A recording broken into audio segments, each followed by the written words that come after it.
அப்படின்னா அந்த பிரம்மமா இருக்கக்கூடிய ராம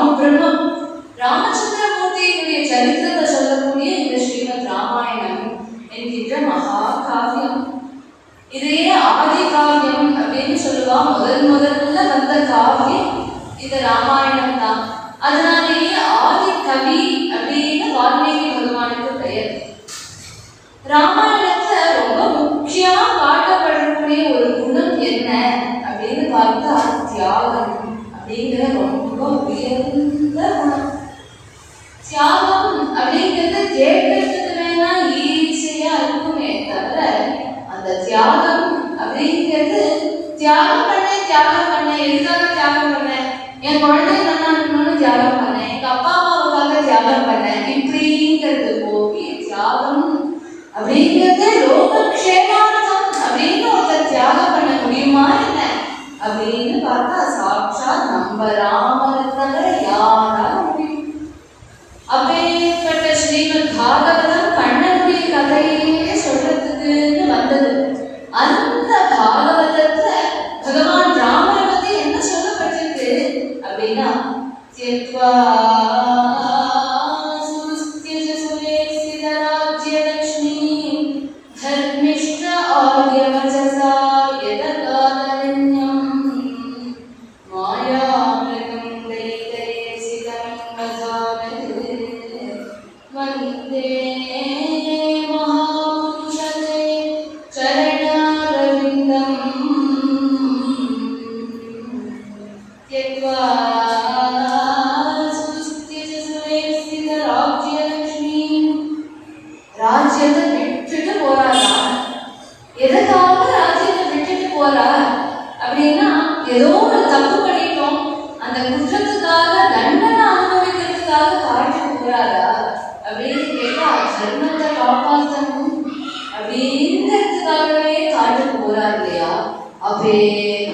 தியாகம் பண்றாரு இல்லையா.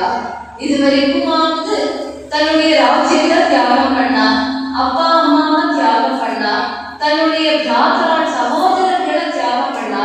ஆனா இன்றைய தினமும் என்ன பண்ண போறார் அப்படின்னு பார்த்தா தன்னோடவே கூட இருக்கக்கூடிய அவரிலே நிறையும் என்று அலர்மே நம்மை உரைமாறுவா என்று இருக்கக்கூடிய அப்பேற்பட்ட அந்த தாயார இன்றைய தினம் தியாகம் பண்றார் அப்படின்னா தர்மத்துல என்ன ஒரு நிஷ்டை ராமருக்கு இருக்கணும். சித்திரக்கூட்டத்துக்கு பரதன் வந்தா பாதுகையை வாங்கிட்டு அங்கேருந்து நந்தி கிராமத்துல போய் பாதுகையை பிரதிஷ்டை பண்ணிட்டு இருக்கான். இப்படி நந்தி கிராமத்துல பரதன் இருந்துட்டு இருக்கும் பொழுது இவர் பாட்டு பேசாம இந்த சித்திரக்கூட்டத்திலே இருந்துக்கலாம் இல்லையா.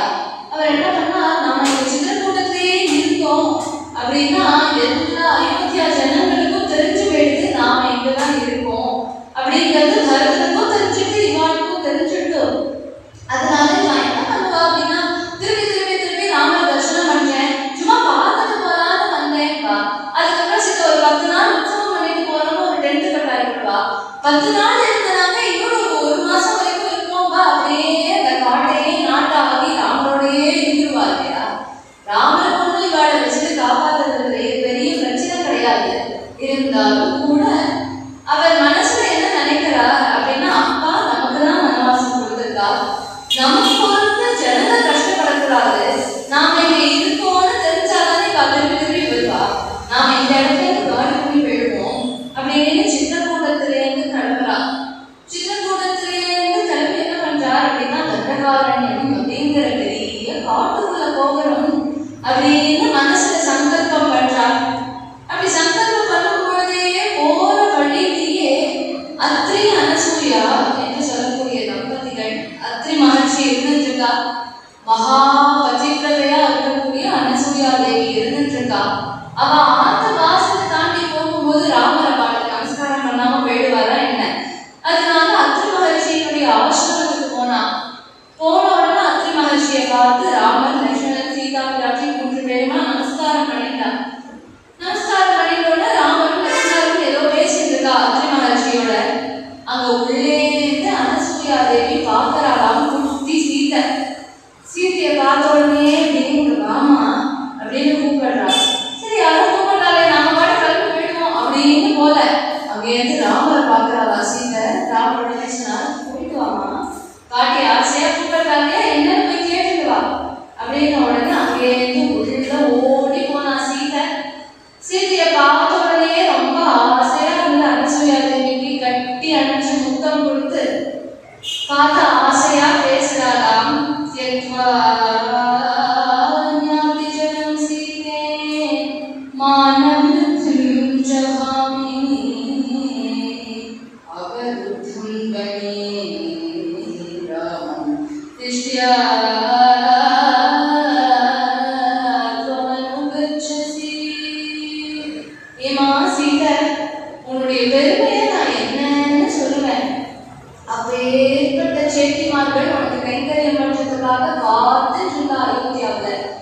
ஆஹா எல்லாரையும் விட்டுட்டு ஆத்துக்காரோட கிளம்பி நீ காடு வந்துட்டியே, நீ பேசாம நீ நினைச்சதுன்னா அயோத்தியாவிலேயே இருந்துக்கலாம் இல்லையா, 14 வருஷம் நான் போய் எங்க அப்பா அம்மா இருந்துட்டு வரேன் அப்படின்னு உங்க அப்பா அம்மாவுக்கு கிளம்பி போயிருக்கலாம்.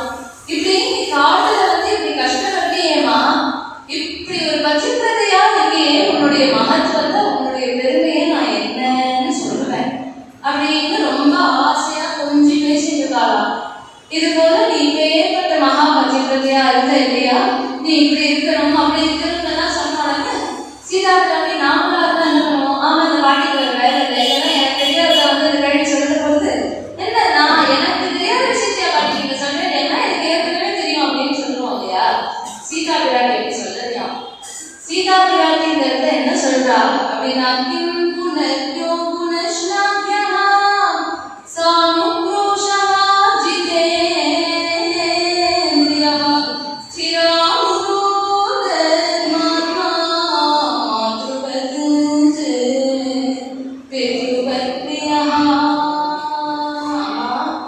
இதெல்லாம் என் பெருமைன்னு நினைச்சிட்டு நீங்க பேசுறது இல்லையா, இதுல என் பெருமைக்கு ஒண்ணுமே இல்லை. நான் இப்படி இவரோட கிளம்பி வந்துட்டேன் அப்படின்னா இவர் ஏதோ மோசமான ஆத்துக்காரர் மாதிரியும் இவர் நான் சகிச்சுட்டு வந்த மாதிரியும் ஆயிடும் இல்லையாமா. இவர் எப்படி பார்த்துக்கிறாரு தெரியுமா, நான் கல்யாணமாயி சின்ன குழந்தையா இருக்கும் பொழுது இவரோட அயோத்தியாவுக்கு வந்தேன். அப்படி அயோத்தியாவுக்கு வந்த பொழுது என்ன ஆச்சு அப்படின்னா 12 வருஷ காலம் இவரோட கொடுத்து நான் நடத்தினேன் இல்லையா. அந்த 12 வருஷ காலத்துல ஒரு நாள் கூட எங்க அம்மா அப்பாவை விட்டுட்டு நான் வந்து எங்க அயோத்தியால இருக்கேனேங்கிற நினைப்பு கிஞ்சிட்டு கூட எனக்கு வரவே இல்லை. என்ன ஒரு அம்மாவை போல அப்பாவை போல அப்படி காப்பாற்றுறார் அவர். மேலும் என்ன அப்படின்னா சில பேர் நல்லா பார்த்துப்பா, ஆனா என்னன்னா அவளை புரிஞ்சுக்கவே முடியாது. அவளுக்கு மூட் ஸ்விட்ச் இப்ப சொல்றா இல்லையா, திடீர்னு கோவப்படுவா, திடீர்னு கத்துவா, திடீர்னு சிரிப்பா, திடீர்னு கொஞ்சுவா, இப்படிலாம் இருக்கா இல்லையா. அந்த மாதிரியும் கிடையாது. எப்போதும் ஸ்திரமா இருக்கக்கூடியவர், எப்போதுமே என்கிட்ட கொஞ்சிதான் பேசுவார். மேலும் எப்பேற்பட்டவர்னா ஜிதேந்திரியா, தன்னுடைய இந்திரியங்களை அடக்கி இருக்கக்கூடியவர். அப்பேற்பட்ட ஒரு கர்த்தா கிடைச்சும் கூட நான் ஆத்தா விட்டுட்டு வந்துட்டேனே, அம்மாவை விட்டுட்டு வந்துட்டேனே அப்படின்னு கவலைப்படுவேனா, இது எல்லாம் என் பெருமை ஒன்றும் கிடையாதுமா, இது எல்லாம் அவர் பெருமை அப்படின்னு அப்படியே ராமச்சந்திரனை தூக்கி போட்டுட்டாளா சீதா பிராட்டி. உடனே இந்த அனுசூயா அம்மா பார்த்தா, நானும் உன் கல்யாணத்துக்கு வரணும்னு நினைச்சிட்டு இருந்தேம்மா, ஆனா என்னால வயசாயிடுது இல்லையா, இந்த தாத்தாவுக்கும் வயசாயிடுது, அவரும் அழைச்சிட்டு வர மாட்டேன்ட்டார். அதனால அவ சொல்லும்போது ஆனா சொன்னா, இது போல அந்த குழந்தையில நம்ம தேடிட்டு வரும்டி அப்படின்னு சொன்னா, நீங்க எப்ப வருவேன்னு காத்துட்டு இருந்தேன். உன் கல்யாணம் எப்படி நடந்தது, எப்படி நீ கல்யாணம் பண்ணிட்ட, அந்த கதையெல்லாம் சொன்னேன் அப்படின்னு உடனே சரியா சீதா பிராட்டி எதுலாம் சொல்றா.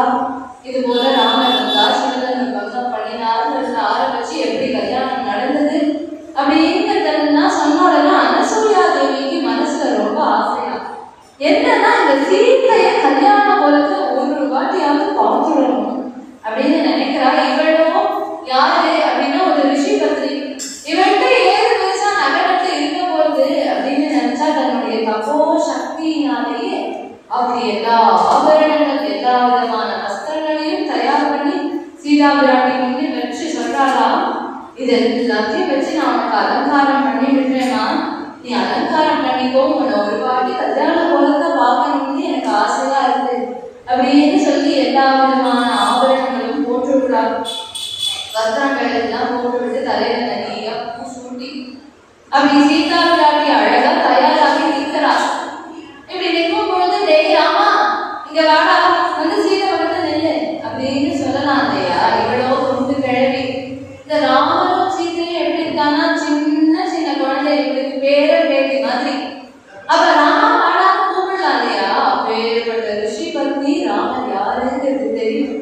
அதனால சீதா பிராட்டியை பார்த்து சொன்னாரா, அம்மா நீ போய் ராமன் பக்கத்துல நில்லு, நீங்க 2 பேரும் எப்படி இருக்கேன்னு நான் பாக்குறேன் அப்படின்னு சொன்ன உடனே அங்கேருந்து சீதா பிராட்டி சர்வாலங்கார பூஷிதையா வந்த உடனே ராமர் பார்த்து ரொம்ப சந்தோஷப்பட்டார். சீதையை பார்த்து சொன்னார், அம்மா நாம பாட்டு அயோத்தியிலேயே இருந்திருந்தோம் அப்படின்னா இது போன்ற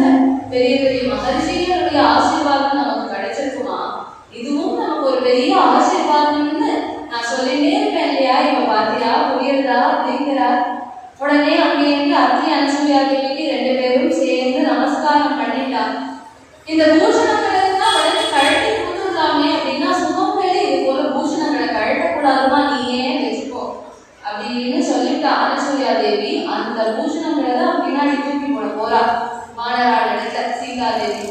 இப்படி அங்கேயிருந்து அத்தை அனசூயா தேவி அவளுடைய ஆசிரமத்திலிருந்து கிளம்பினாலாம். அங்கேயிருந்து கிளம்பி பெரிய தண்டகாவனம் அப்படிங்கிற தண்டகாரனே பெரிய கோரமான காடு. அந்த காட்டுக்குள்ள ஸ்ரீ ராமபிரானும் சீதாதேவியும் லக்ஷ்மணரோட கூட பிரவேசம் பண்றா. அப்படிங்கிறதுல இருந்து ஆரண்ய காண்டம் ஆரம்பிக்கிறது. பிரவிஷ்யது மகாரண்யம்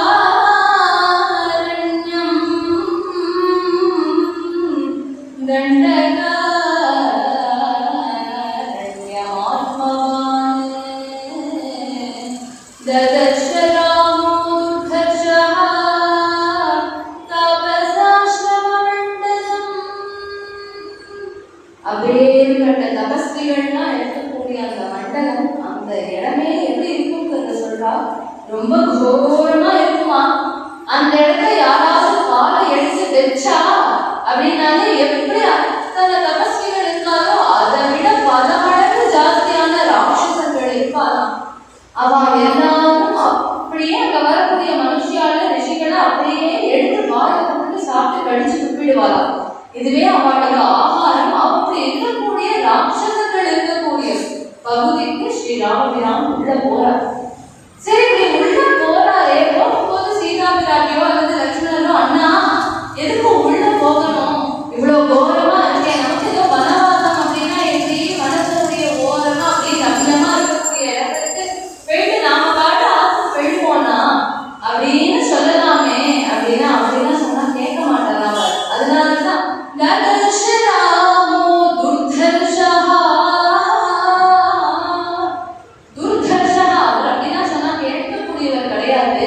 அப்படிங்கிறத முதலே சொல்லிட்டார். மேலும் எப்பேற்பட்டவர் அப்படின்னா ஆத்மவானு அப்படின்னு சொல்றார். சரீரத்துல அபிமானமே இல்லை அப்படின்னாதான் இது போன்ற கோரமான காட்டுக்குள்ளெல்லாம் பிரவேசம் பண்ண முடியும் இல்லையா.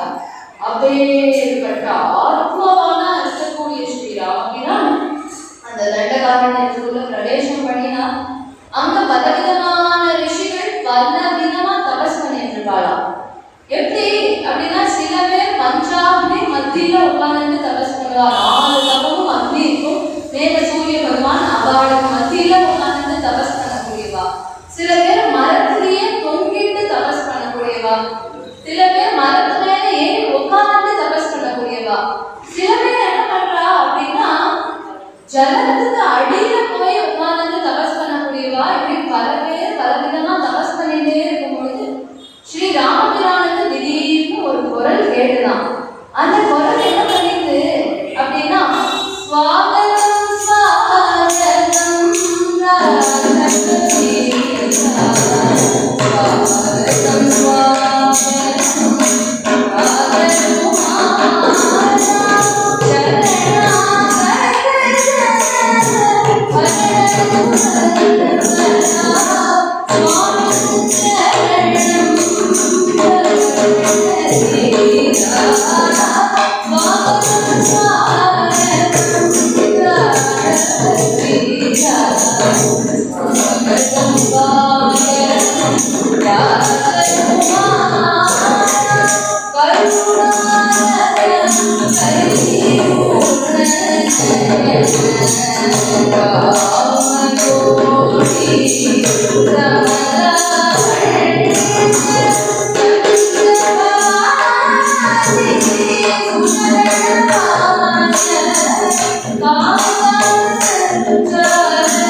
அவருக்கு தன்னுடைய ஞான திருஷ்டிலேயே தெரியலாம் ராமர் வருது. அங்க இருக்கக்கூடிய ஒவ்வொரு ரிஷிகளுக்குமே ராமர் வருது தெரியுது. அதனால அவளுடைய அந்த தபச பாதையில கலைச்சிட்டு ஓடி வராலாம் ராமர் கிட்ட. சரி வர தபஸ் பண்ணிருக்காரு, இது ஏன் பாதையில விட்டு வரணும், பேசாம அப்படியே தபஸ் பண்ணிட்டே இருந்துக்க வேண்டியதானே அப்படின்னு கேட்டா, எந்த பிரபுவ மனசுல நினைச்சது தபஸ் பண்றாளோ அந்த பிரபு நடந்து வரா, கண்ணால பார்க்கலாம் அப்படின்னு இருக்கும்போது எந்த தபஸ் பண்ணிட்டு நம்மளா முயற்சி பண்ணிட்டு அவரை தேடிட்டு பாக்குறது அப்படி வேண்டாதையா, கண்ணால தர்ஷனம் பண்ணாமே அவரை அப்படின்னு அவ தபஸை கலைச்சிட்டு ஓடி வரா. அப்படி வரக்கூடிய ரிஷிகள் பார்க்கறா, ரூப சம்ஹனனம் லக்ஷ்மி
இவரோ என்ன பண்ணிருக்கார் அப்படின்னா மரபுரி தரிச்சுட்டு இருக்கா, தலையில ஜட்டாபாரம் போட்டு இருக்கா. இப்படி வரக்கூடிய ராமரை பார்த்து சுவேஷதாம் அப்படின்னு சொல்றாரே அப்படின்னு கேட்டா அதுல ஒரு ரகசியம் இருக்கான். அது என்ன ரகசியம் அப்படின்னு கேட்டா, எப்போதுமே அபாவாளுக்கு அபாவான மாதிரி இருக்கிறவாளோட தான் ஒரு அட்டாச்மெண்ட் இருக்கும். இப்ப நமக்கு நம்மளை போல எங்கேருந்தோ ஃபாரின்ல இருந்து வரான்னு வச்சுக்கோமே, அவ ஃபாரின்ல இருந்து வந்தாலும் நம்மள மாதிரி புடவை கட்டிட்டு வந்தா அப்படின்னா அவ எவ்வளவு அழகா இருக்கா அப்படின்னு சொல்லுவான் இல்லையா. இவரோ ஸ்வயம் பகவான் அதுவும் ராஜகுமாரனாக பிறந்து இந்த ரிஷிகளை போல இவாளுடைய வேஷத்தை மரபை கட்டிட்டு வந்திருக்காரா. அப்ப ஏற்பட்ட பிரபு நம்ம பிரபு நம்மள மாதிரி ட்ரெஸ் பண்ணிட்டு வந்திருக்காரே, இவருக்கு இந்த வேஷம் ரொம்ப அழகா இருக்கே அப்படின்னு பார்த்து கொஞ்சம் படி அப்படி அனுபவிக்கும்படி இருந்தாரா ராமர். மேலும் என்ன அப்படின்னா, ராஜாவாக இருக்கும்போது என்னன்னா எல்லா ஆபரணங்களும் போட்டுருவார். அவர் திருவேணியே தெரியாது, நம்ம பெருமாளையே பார்க்கணும் அப்படின்னு அவங்க கூட புறப்பாடு வரார் அப்படின்னா எல்லா ஆபரணங்களும் போட்டுட்டு இருப்பார். நம்மளோட மைண்ட் எது வேணும் அப்படின்னா, அவர் இந்த பச்சை கல்லு வச்ச மாலை போட்டுட்டு இருக்காரு பத்தியா, அது எவ்வளவு பிரமாதமா இருக்கு பாரு. அந்த காலரோட காதல இருக்கிற குண்டலங்கள் பாரு, அதுதான் ரொம்ப நாளா நினைச்சிருந்தேன் வாங்கணும்னு, அது மாதிரியே இருக்கு பாரு அப்படின்னு நம்ம புத்தி அதுல வேணும். இதே பகவானுக்கு திருமஞ்சனம் பண்றா அப்படின்னு வச்சுக்கோமே, அப்படி அந்த பெருமாளை பார்த்தாதேன்னு அவருடைய பூரா திருவேணியும் தெரியும். அப்படி இவர் திருவேணி தெரியறது போல ஒரு வேஷத்தை வந்திருக்காரு. ரொம்ப அழகா இருக்கா. அப்படி ராமர் வந்ததை பார்த்த உடனே எல்லாரும் அவாவாளுடைய ஆபத்துக்கு சுவாகத்தம் பண்றா. அவாகிட்ட இருக்கக்கூடிய பழம் கிழங்குகள் எல்லாத்தையும் சமர்ப்பிக்கிறார். கை கூப்பிட்டு நிக்கிறாளாம். எல்லாரும் ராமர் கேட்டுக்க, இவாதான் எப்பேற்பட்டவா அப்படின்னா, எவ்வளோ பெரிய பெரிய ஆட்கள் வந்தாலும் கூட ஒருத்தரனா ஒருத்தரை பார்த்து கை குவிக்க மாட்டா, ஒருத்தருக்கு நமஸ்காரம் பண்ண மாட்டா, யாருக்குனாலும் ஆசீர்வாதமே இப்படி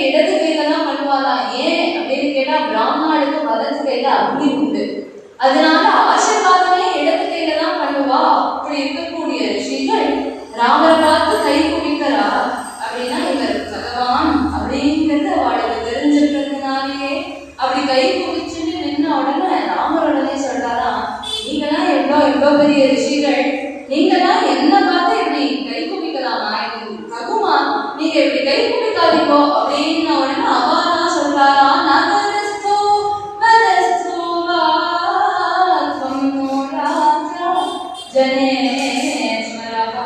நீங்க நகரத்துல இருந்தாலும் காட்டுல இருந்தாலும் நீங்க தானே எப்போதும் ராஜா, அதனால இந்த சாட்சாப்பெல்லாம் எங்ககிட்ட சொல்லாதீங்கோ அப்படின்னு சொல்லிட்டு ஒரு பிரார்த்தனையை வைக்கிறாரு ராமன் கிட்ட. என்ன அப்படின்னா, இங்க ராட்சசாளுடைய ஹிம்சை ரொம்ப ஜாஸ்தியா இருக்கு, இங்கதான் எப்படியாவது எங்களை அவளிடத்துல இருந்து காப்பாற்றணும் அப்படின்னு சொல்லி என்ன சொல்றா அப்படின்னா, நீங்க எப்படி காப்பாற்றணும் அப்படின்னா, ஒரு குழந்தைய ஒரு அம்மா கர்ப்பத்துல வச்சுட்டு இருக்கும் பொழுது எப்படி காப்பாத்துவா, அந்த குழந்தை வெளியில வந்துருது அப்படின்னாக்கா அந்த குழந்தை அழுதுதுன்னாதான் அதுக்கு பசி அப்படின்னு அந்த அம்மாவுக்கு தெரியும், பசிச்சதுன்னா உடனே பால் கொடுப்பா. ஆனா கர்ப்பத்துல இருக்கிற குழந்தை என்ன அழுதான் அம்மா பால் கொடுக்குறா, அழுதான் அந்த குழந்தைக்கு சாப்பாடு போடுறா, இல்லை இல்லையா? அது போல நீங்க கர்ப்பத்துல இருக்கக்கூடிய குழந்தையில மாதிரி நீங்க காப்பாற்றணும் அப்படின்னு சொன்ன உடனே அங்க இருக்கக்கூடியவாள்லாம் ரிஷிகள் எல்லாம் ஒரேடியா சரணாகதியே பண்ணிட்டாலாம். ஏன் அப்படின்னா அங்க காண்பிக்கிறாப்பா, ராமா அங்க பாத்தியா ஒரு வெள்ள மலை தெரியறது, அது பாத்தியா அப்படின்னு உடனே ராம பார்த்தா அங்க வெள்ள மலை தெரியுது அப்படின்னு உடனே இந்த ரிஷிகள்லாம் சொன்னாலும் இதை வெள்ள மலைன்னு நினைச்சுக்காதப்பா, இதெல்லாம் எங்களோட கூட இந்த ரிஷிகள் அவளை ராட்சசால் கடிச்சு துப்பி துப்பி துப்பி துப்பி அவளுடைய அஸ்தி மலை இப்படி குவிஞ்சு மலை போல இருக்கு, அதனால இதுக்கு மேலேயும் இருக்கிற கொஞ்ச நஞ்ச சாதுக்களும் கிடைக்கணும் அப்படின்னு அது உங்களுக்கு இருந்தாதான் முடியும் பிரபோ. உங்க இடத்துல இப்ப ஏற்பட்ட ஒரு பிரார்த்தனை எங்களுக்கு கேட்கறதுக்கு கொஞ்சம் கஷ்டமா தான் இருக்கு, ஏன்னா நீயே ராஜ்யத்தெல்லாம் விட்டுட்டு காட்டுக்கு வந்திருக்க, இந்த நிலைமையிலும் உன்கிட்ட வந்து ஒரு உதவி பண்றியா அப்படின்னு கேட்கிறோமே, இது எங்களுடைய தப்பு தான், இதுக்கு நீ க்ஷமிக்கணும், இருந்தாலும் உன்னை விட்டா எங்களுக்கு வேற யாரு கத்தி அப்படின்னு ராமன் எப்படி விபீஷணனுக்கு அபயம் சர்வபூதேவியோ நான் அபயம் கொடுத்தேன் உங்களுக்கு, நான் உங்களை காப்பாத்துறேன் அப்படின்னு சொல்லுவாரா? இப்ப அது விபீஷணன்னா வேற, இங்க சொன்னாராம் ரிஷிகளுக்கெல்லாம் நமஸ்காரம் பண்ணி சொல்றா, நீங்கள் இது போல என்கிட்ட பிரார்த்தனை அப்படின்னு சொல்லக்கூடாது, நீங்க என்கிட்ட ராமா நீ இது போல ராட்சசாலெல்லாம் ஒழிச்சு கட்டுப்பா அப்படின்னு ஆக்ஞை பண்ணணும், நானே பிரதிஜ்ஞை பண்றேன், எந்தெந்த ராட்சசாலும் உங்களுக்கு ஹிம்சை கொடுத்துட்டு இருக்காரோ அந்த எல்லா ராட்சசாலையும் நான் ஒழிச்சு கட்டுவேன் அப்படின்னு சபதம் பண்ணினா. அங்கேருந்து கிளம்பினா ஸ்ரீ ராமபிரான் கிளம்பி ஒவ்வொரு இடமா தாண்டி தாண்டி வரும்பொழுது விராதன் அப்படின்னு ஒரு ராட்சசன் அவன் அங்கேயிருந்து வந்து சீதா பிராட்டியை தூக்கிட்டு போறானா, சீதையோ கத்து கத்து கத்துன்னு கத்துறா, பிரபு ராகவ வீரா சார்பூலா என்னை காப்பாற்ற கூடாதா அப்படின்னு கதறின உடனே இவன் பார்த்தா உடனே பட்டுன்னு சீதையை இறக்கி விட்டுட்டு ராமனையும் லட்சுமணனையும் தூக்கிட்டான். ராமலட்சுமணாவை தூக்கிட்ட உடனே ராமலட்சுமணா இதுக்கெல்லாம் பயப்படுவாளா என்ன, அவா பாட்டு ஜிலி ஜிலின்னு போயிட்டு இருக்கா. ஆனா சீதா பிராட்டி கதறினா இது போது உள்ள தூக்கிட்டாலே பிரபு பிரபுன்னு கதறின உடனே ராமரும் லட்சுமணருமாக சேர்ந்துட்டு அவளுடைய கத்தியை வச்சு கொஞ்சம் கொஞ்சம் கொஞ்சம் கொஞ்சமா அவனுடைய கையை முதல்ல வெட்டினான்.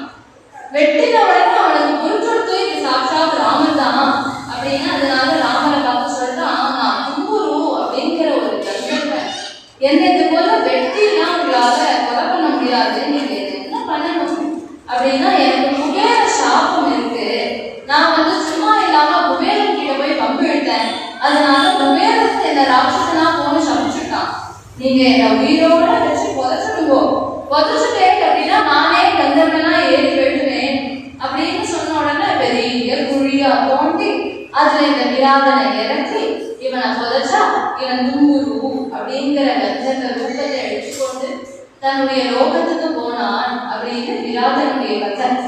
அடுத்து அங்கேயிருந்து நடனம் வந்துட்டே இருக்கும்பொழுது சரபங்கர் அப்படிங்கிற ஒரு ரிஷி அவருக்கு யாருக்கு போலாம் அப்படின்னு வந்து பார்த்தா அவாத்து வாசல்ல பெரிய கார் ஒண்ணு வந்து நிக்கிறதான், யாரோ பெரிய ஆள் வந்திருக்கா போலருக்கேன் அப்படின்னு எட்டி பார்த்தா இந்திரன் வந்திருக்கான். இந்திரன் எனக்கு வாக்கு வந்திருக்கான் அப்படின்னு கேட்டா இந்த சரபங்கர் புண்ணியம் மேல புண்ணியம் மேல புண்ணியமா பண்ணி குவிச்சு வச்சிருக்காராம். அதனால இவருடைய புண்ணியத்துக்கு இவரை இந்திரனே ஸ்வயம் வந்து தன் ரதத்துல ஏற்றிட்டு ஸ்வர்க்கம் அழைச்சிட்டு போகணும்.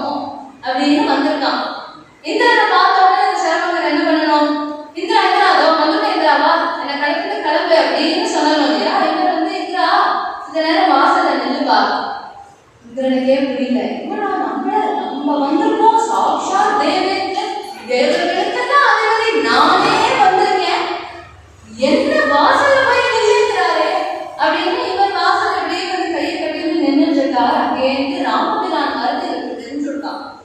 அதனாலதான் அப்பேற்பட்ட இந்திரனுக்கெல்லாம் இந்திரன் தேவாதி தேவன் அந்த பிரபு வரும் பொழுது இந்த இந்திரனோட கிளம்பி யாராவது போவாரா என்ன?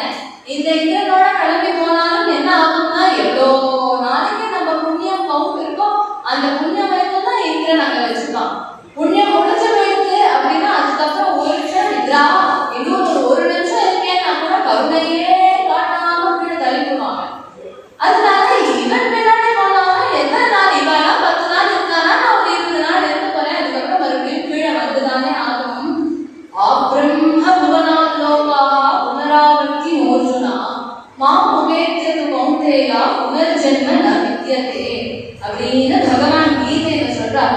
ஆப்ரம்ம புவனாலோகா பிரம்மலோகம் வரைக்கும் போயே நீ திருப்பி ஒரு நாள் கீழே வந்தே ஆகணும். இதே மாம் உபேத்யது கௌந்தேயா புனர்ஜென்ம ந வித்யதே, நீ என்கிட்ட வந்துட்டேனா கௌந்தேயா அர்ஜுனா உனக்கு ஒரு நாளும் கீழே இறக்கம்ங்கிறதே கிடையாது அப்படின்னு பின்னாடி கிருஷ்ணாவதாரத்தை சொல்றார். அப்படி இருக்கக்கூடிய ராமபிரபு வரா அப்படின்னு உடனே இந்த சரபங்கர் வாசலை நிறுத்தி வச்சிருக்கான் இந்திரனை. அவருக்கு பாரவேஷத்துல அதாவது பிரம்மாவனுடைய லோகத்தையும் ஒரு சீட்டு காத்துருக்கான். பிரம்மலோகம் போகணும் அப்படின்னா தபஸ் பண்ணி அப்படி தபஸ குவிச்சு வச்சிருந்தாதான் பிரம்மலோகம் போக முடியும். இவர் அப்படி தபசையும் குவிச்சு வச்சிருக்கார், புண்ணியத்தையும் குவிச்சு வச்சிருக்கார். இவர் எங்க போனாலும் இவருக்கு என்ட்ரி போட முடியும். இவர் ஸ்வர்க்கம் வேணும்னா ஸ்வர்க்கம் போலாம், இல்ல பிரம்மலோகம் போகணும்னா பிரம்மலோகம் போலாம். இவர் என்ன பண்றாருன்னா இங்கே உட்கார்ந்து இருக்கா. அங்கேருந்து ராமச்சந்திர பிரபு வந்த உடனே ராமர் அங்கேருந்து வந்து இவருக்கு நமஸ்காரம் பண்ணிட்டார். ராமர் உடனே பார்த்த உடனே சொன்னா, ராமா இத்தனை புண்ணியம் இத்தனை தபஸ் நான் பண்ணேனே, இந்த வாசத்துல இந்திரன் நிற்கிறான், ஆனா அவனோட போய் என்ன பிரயோஜனம்? நான் பண்ண இதுவரைக்கும் என் ஜென்மாவோட பண்ண எல்லா புண்ணியத்தையும் எல்லா தபஸையும் உன் சரணத்தை சமர்ப்பிக்கிறேன். உன் சரணத்தை சமர்ப்பிச்சுட்டு அப்புறம் எங்க ஸ்வர்க்கத்தையும் எப்படி க்ளோஸ் பண்ணிடுவா, பிரம்மலோகத்தையும் எப்படி க்ளோஸ் பண்ணிடுவா, அப்புறம் எங்க போவா அப்படின்னா நான் ஒரு காரியத்தை காயேன வாசா மனசேந்தியேவா புத்யாத்மனா வர்த்ததே ஸ்வபாவாத் கரோமி யத்யத் சகலம் பரஸ்மை நாராயணாயேதி சமர்ப்பயாமி. நாம எந்த காரியமும் பண்றதனுடைய பிரயோஜனமே நாராயணனுடைய சரணத்தை சமர்ப்பிக்கிறது தானே.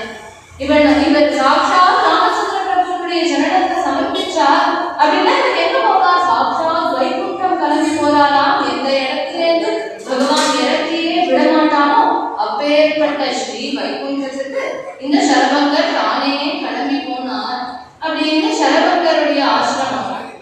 அங்கிருந்து கிளம்பி அடுத்து என்ன பண்றார் அப்படின்னா சுதீக்ஷ்ணர் அப்படிங்கிற ஒரு ரிஷி, அந்த ரிஷியை பார்க்க போகணும் அப்படின்னு தண்டகாரண்யத்தை நடந்து வந்துட்டே இருக்கார்.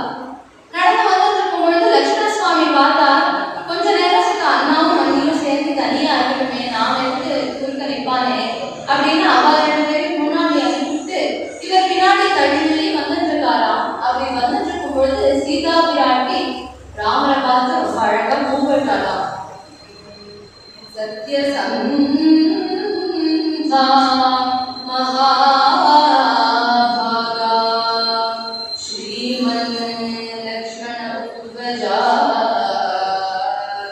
त्वयि सत्यं च धर्मं च त्वयि सर्वं प्रतिष्ठितं. கூப்பிடும்பொழுது சத்யசந்தா சத்யசந்தா அப்படின்னு கூப்பிடுறாளாம். எதுக்கு அப்படின்னா அது ஒரு விஷயம் சொல்ல போறா. அதுக்கு முன்னாடியே கூப்பிடுறா சத்யசந்தா அப்படின்னு. என்ன விஷயம் அப்படின்னு உடனே ராமர் திரும்பி என்னன்னா அப்படின்னு கேட்கிறா. இது போல நீங்க ஒரு சபதம் பண்ணிருக்கீங்களே, இருக்கிற ராட்சசான எல்லாரையும் ஒழிச்சு கட்டுவேன் அப்படின்னு சபதம் பண்ணிருக்கீங்களே, இந்த சபதம் இப்போ தேவைதானா? ஏன் அப்படின்னு கேட்டா இதுவரைக்கும் ராட்சசா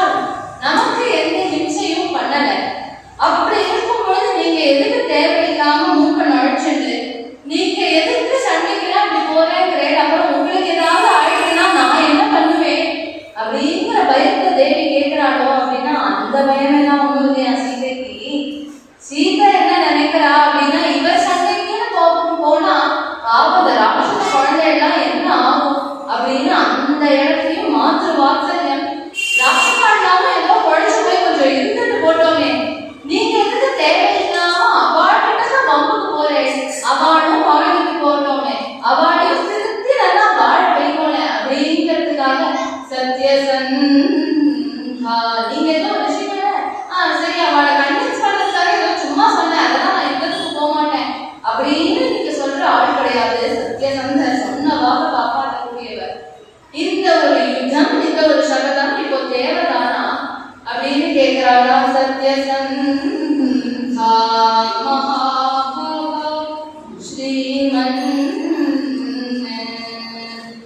ஸ்ரீமன் கூப்பிடுறா.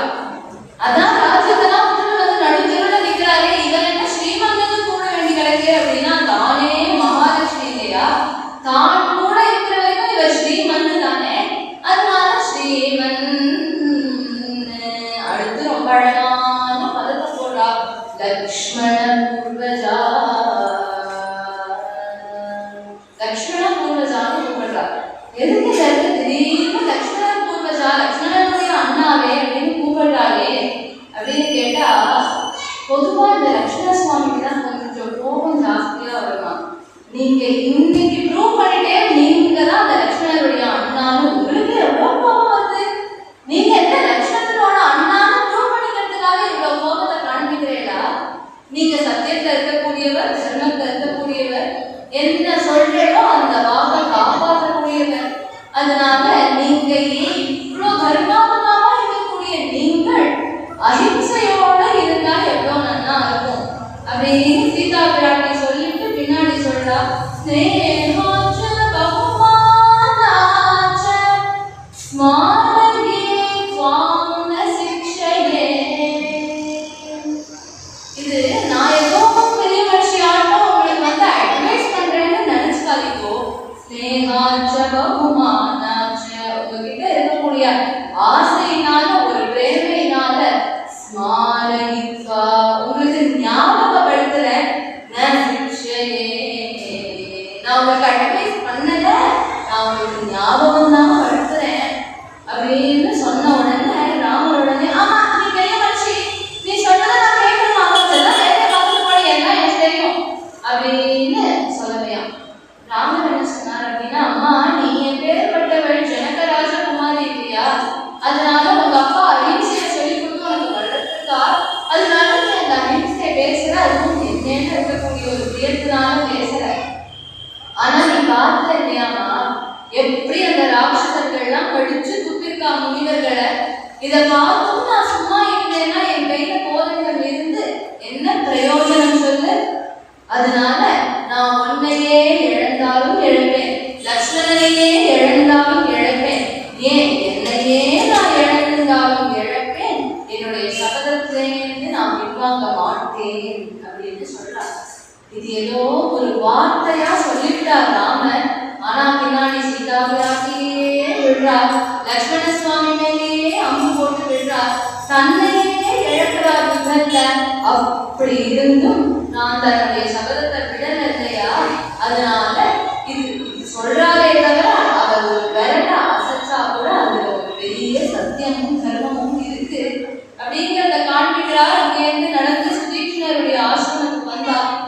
சுதீக்ஷணரோட சித்த நேரம் வந்துட்டு அங்கேயிருந்து சுதீக்ஷணர் அவளை அழைச்சிட்டு அகஸ்தியருடைய ஆசிரமத்துக்கு வரா. அகஸ்தியரோ எப்பேற்பட்டவர்னா குலபதி, அவரை ஆசிரியிச்சு நிறைய ரிஷிகள் இருக்கா. அங்கேருந்து இப்பேற்பட்ட இந்த ராமச்சந்திரமூர்த்தி வரா அப்படின்னு பார்த்த உடனே எல்லா ரிஷிகளும் அவாவா பண்ணிட்டு இந்த காரியத்தை அப்படியே விட்டுட்டு வந்தாடா. அவாவா கையில புத்தகத்தை வச்சுட்டு பாராயணம் பண்ணிட்டு புத்தகத்தை மூடிட்டு வரலாம் இல்லையா, அதே புத்தகத்தையோடையே ஓடிக்கிட்டுட்டாளா. யார் யாரெல்லாம் யாகம் பண்ணியிருந்தாலும் அவதான் அப்படியே போட்டபடி வந்துட்டா. யார் யாரெல்லாம் ஜபம் பண்ணிட்டு இருந்தாலும் ஜபமாலையை ஓரமா வச்சுட்டு வரலாம் இல்லையா, அந்த ஜபம் மாலையை தூக்கிட்டு மாலையோடையே அப்படியே ஓடி வந்து எல்லாரும் ஸ்ரீ ராமபிரான தரிசனம் பண்ண அகஸ்தியர் அங்க உடனே ராமன் சுவாகதம் பண்ணி அங்க விஸ்வமுத்திரன்னு இருக்கக்கூடிய ஒரு ஸ்தானம், அந்த ஸ்தானத்துல ராமபிரான உட்காந்து வச்சார். ராமரோட உட்காந்து பேசிட்டு இருந்தா. ராமரிடத்துல விஷ்ணு தனுசை கொடுத்தாராம். அன்றைய தினம் கல்யாணம் ஆன அன்னைக்கு பரசுராமர் விஷ்ணு தனுசை கொடுத்தார் இல்லையா, அதை இவர் வருடன் கையில கொடுத்து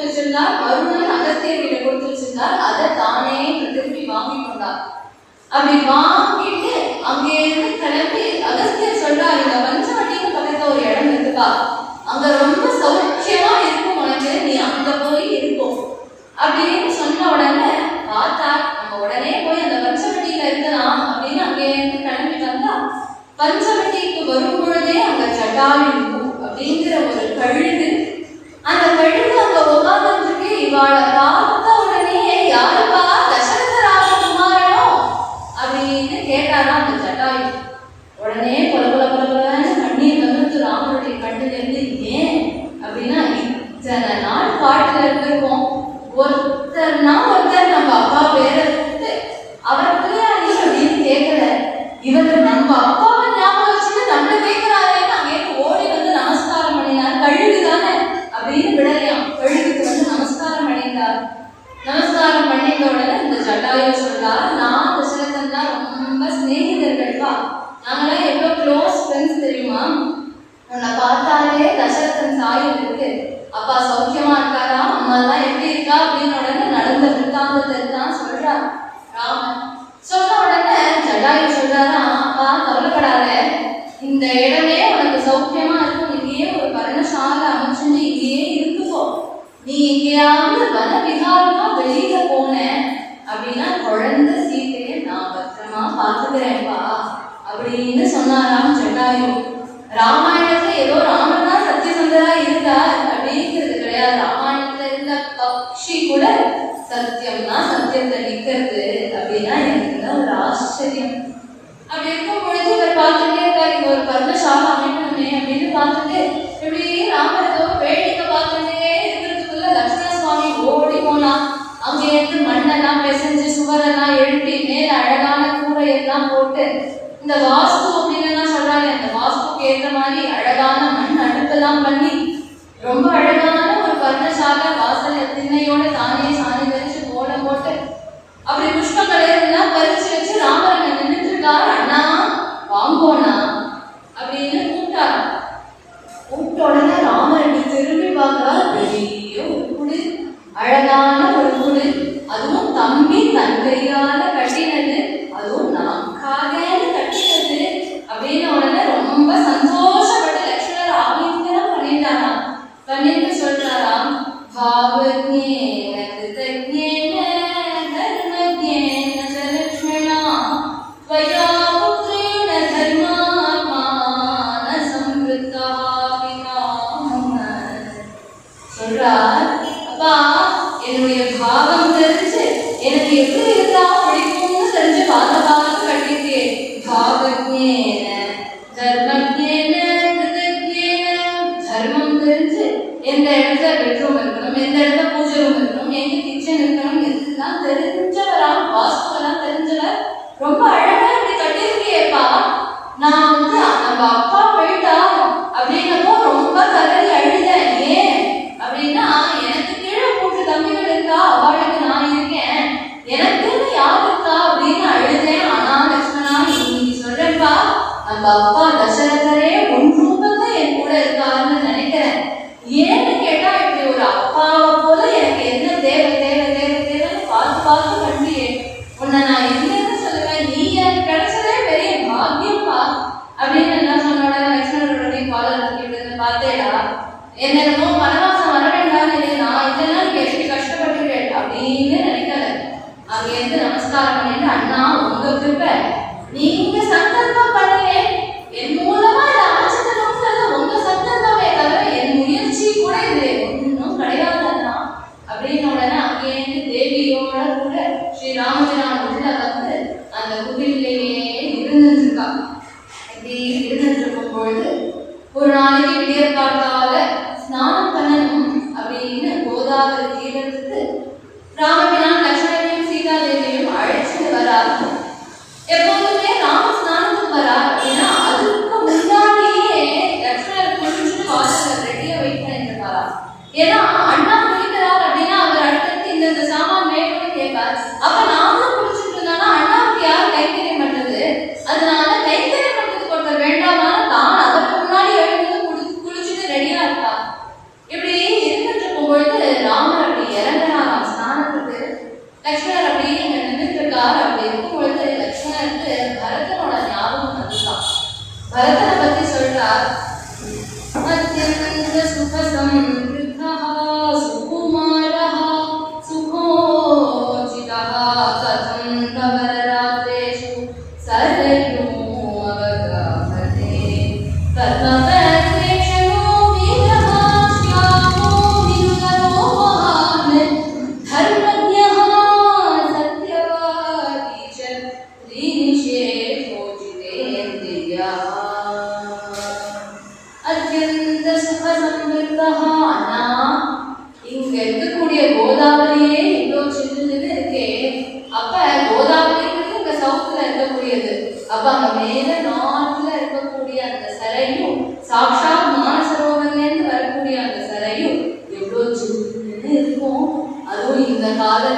நம்ம பரதன் எப்படி போய் அதுல குளிப்பான்? நமக்காக ஏதோ வனவாசம் தலையெழுத்துன்னு இங்க வந்து குளிக்கிறோம். ஆனா அவனுக்கு அவ அம்மா லட்டு மாதிரி தானே ராஜ்யத்தை வாங்கி வச்சுருந்தா. பேசாம சௌக்கியமா போய் அங்க இருக்க வேண்டியதானே. இவன் ஏன் இப்படி கஷ்டப்படுறான்? இவனும் எப்பேற்பட்டவன்னா சுக சம்ருத்தா சுகுமாரன். இவன் உடம்பு எதுவுமே தாங்காது. எங்கேயாவது சாயங்கால வேலையில ரொம்ப நேரம் ஊர் சுத்திட்டு வந்தான் அப்படின்னாலே ஆத்துல ஹச்சு தூங்குவான். ராத்திரி வந்துட்டுனா ஜுரம்னு படுத்துட்டு கிடக்கான். அப்படி இருக்கக்கூடிய பகரதன் அவனுடைய கண்ணு எப்படி இருக்கும்? அவன் எப்படி அழகா இருக்கான்? எப்பேற்பட்ட தர்மஜன், சத்தியம் தெரிஞ்சவன். அவன் இப்படி கஷ்டப்படுவானே அப்படின்னு சொல்லிட்டு இருக்கும் பொழுதே பிரியகாஷி மதுரோ அப்படி பேசுவான் இல்லையா? மதுரமா பேசுவானே, அவனுக்கு இப்படி ஒரு நிலைமை வந்துருத்தே அப்படின்னு பேசிட்டே இருக்காரு இந்த லட்சுமணர். அப்போ எப்போ பரதத்தை பேசுறாரோ அப்போ அவருக்கு திடீர்னு கைகேயி ஞாபகமும் வந்துருச்சு. உடனே பர்த்தா தசரதோ யஸ்யாஹ சாபுஷ்ச பரத சுதஹ கதம் முசாபாகை தாத்ருஷி தூரதர்ஷினி. எப்பேற்பட்ட நல்ல புத்திரன், எப்பேற்பட்ட நல்ல குழந்தை, எப்பேற்பட்ட பர்த்தா இவளுக்கு. இப்படி ஒரு குடும்பம் கிடைச்சும் கூட ஏன் இந்த அம்மா இப்படி கொடுமைக்காரியா மாறினாலோன்னு தெரியலையே அப்படின்னு சொன்ன உடனே இவ்வளோ சில்லுன்னு தானே இருக்கேன் நான் இந்த நேரம். அப்படி இருந்த ராமருக்கு சுற்று வெடிதான் லட்சுமணனோட வாக்கியம். உடனே சொன்னார், அப்பா உனக்கு ஒருத்தரை பத்தி புரியல அப்படின்னா அவளை பத்தி பேசாத விட்டுடும். அவ எப்படி பண்ணாரு அப்படின்னு ஏன் அதையே தோண்டிட்டு இருக்க, ஏன் அதையே கத்துக்கிட்டு இருக்க? அது எல்லாமே தெய்வ சந்தர்ப்பம் அப்படின்னா இதுதான். அம்மா மட்டும் என்ன பண்ணிருக்காங்க? இத்தனை நேரம் நீ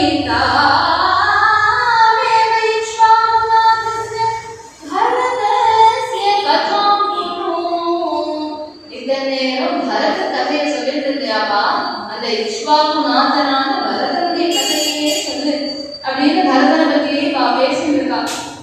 பேசிட்டு அங்கே இருந்து குடியிருப்புக்கு வந்தா அங்க உள்ள சீதாதேவி ஏதோ கைங்கரியம் பண்ணிட்டு இருக்கா. லட்சுமணரோ அங்க பக்கத்துல ஏதோ கத்தி, அந்த கத்தி தீட்சண்யமா இல்லை அப்படின்னு சொல்லி அதை தீட்டிட்டே இருக்கா. ராமர் கண்களை மூடி கொண்டு இப்படி தியானம் பண்ணிட்டு ஏதோ மந்திரத்தை ஜபம் பண்ணிட்டே இருக்கா. ஒரு 10-11 மணி இருக்கும். ஒரு ஜீவன் ஒண்ணு எழுந்துதான். அந்த ஜீவன் எழுந்த உடனே அதுக்கு பெட் காஃபி என்ன அப்படின்னா யாராவது போற வர மனுஷால அப்படியே அடிச்சு அவ ரத்தத்தையோட மாம்சத்தோட அவளை சாப்பிடணும். இதுதான் அவளுக்கு பெட் காஃபி. யாரு அப்படின்னா சூர்பனகை அப்படின்னு அவளுக்கு பெயர். அவ எழுந்துக்கிறா. எழுந்த உடனே ஏதோ மனுஷிய வாசனை அடிக்கிறது, யாரோ இருக்கா இங்க, அதனால இன்னைக்கு நமக்கு பெட் காஃபி நம்ம தேடாமே நமக்கு கிடைச்சிருத்தோம் அப்படின்னு அங்கேருந்து மேல ஆகாச மார்க்கமா வந்துட்டு இருக்கக்கூடிய இவள் இப்படி கண்களை மூடிக்கொண்டு பத்மாசனத்துல இருக்கக்கூடிய நம்ம ராமரை பார்த்துட்டா. ஓஹோ, இவர்கிட்ட இருந்து அந்த வாசனை வருதா? இவர் எவ்வளோ அழகா இருக்கா?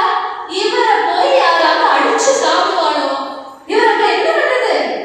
நாம கல்யாணம் பண்ணிக்கணும். எவ்வளோ அழகா இருக்கா, நம்மள கல்யாணம் பண்ணிட்டாரா அவருக்கும் க்ஷேமம் நமக்கும் க்ஷேமம் அப்படின்னு நினைச்சிட்டு ஆகாச மார்க்கம் அதாவது வந்துட்டு இருக்கா.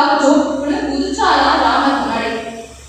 ராமர் எப்படி கண்ணை முடிந்து தியானம் பண்ணிட்டு இருக்கக்கூடிய யாரோ நம்ம பக்கத்துல நிற்கிறது போல தெரியுதே அப்படின்னு இப்படி கண்ணை திறந்து பார்த்தா ஏதோ ஒரு பூதம் பிரத்யட்சமாய் நிற்கிறது. பார்த்த உடனே ராமருக்கு ஒரு டவுட் என்னன்னா, ஏதாவது மந்திரத்தை தப்பா கேப்பா சொல்லிட்டோமோ?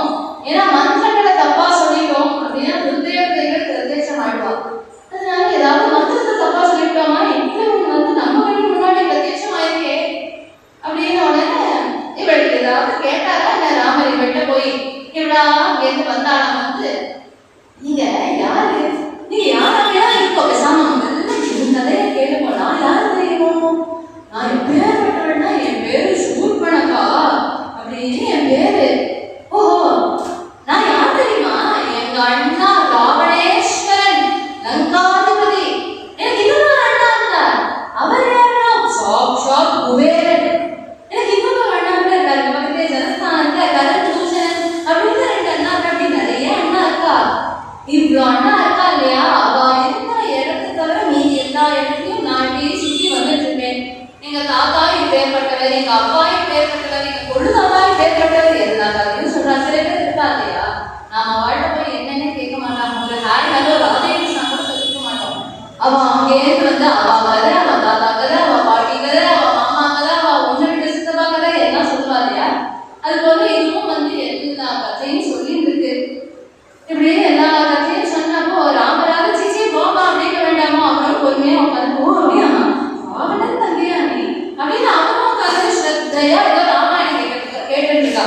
சுவாமி உங்ககிட்ட ஒரு விஷயம் சொல்லணும். என்னம்மா இந்த விஷயம்?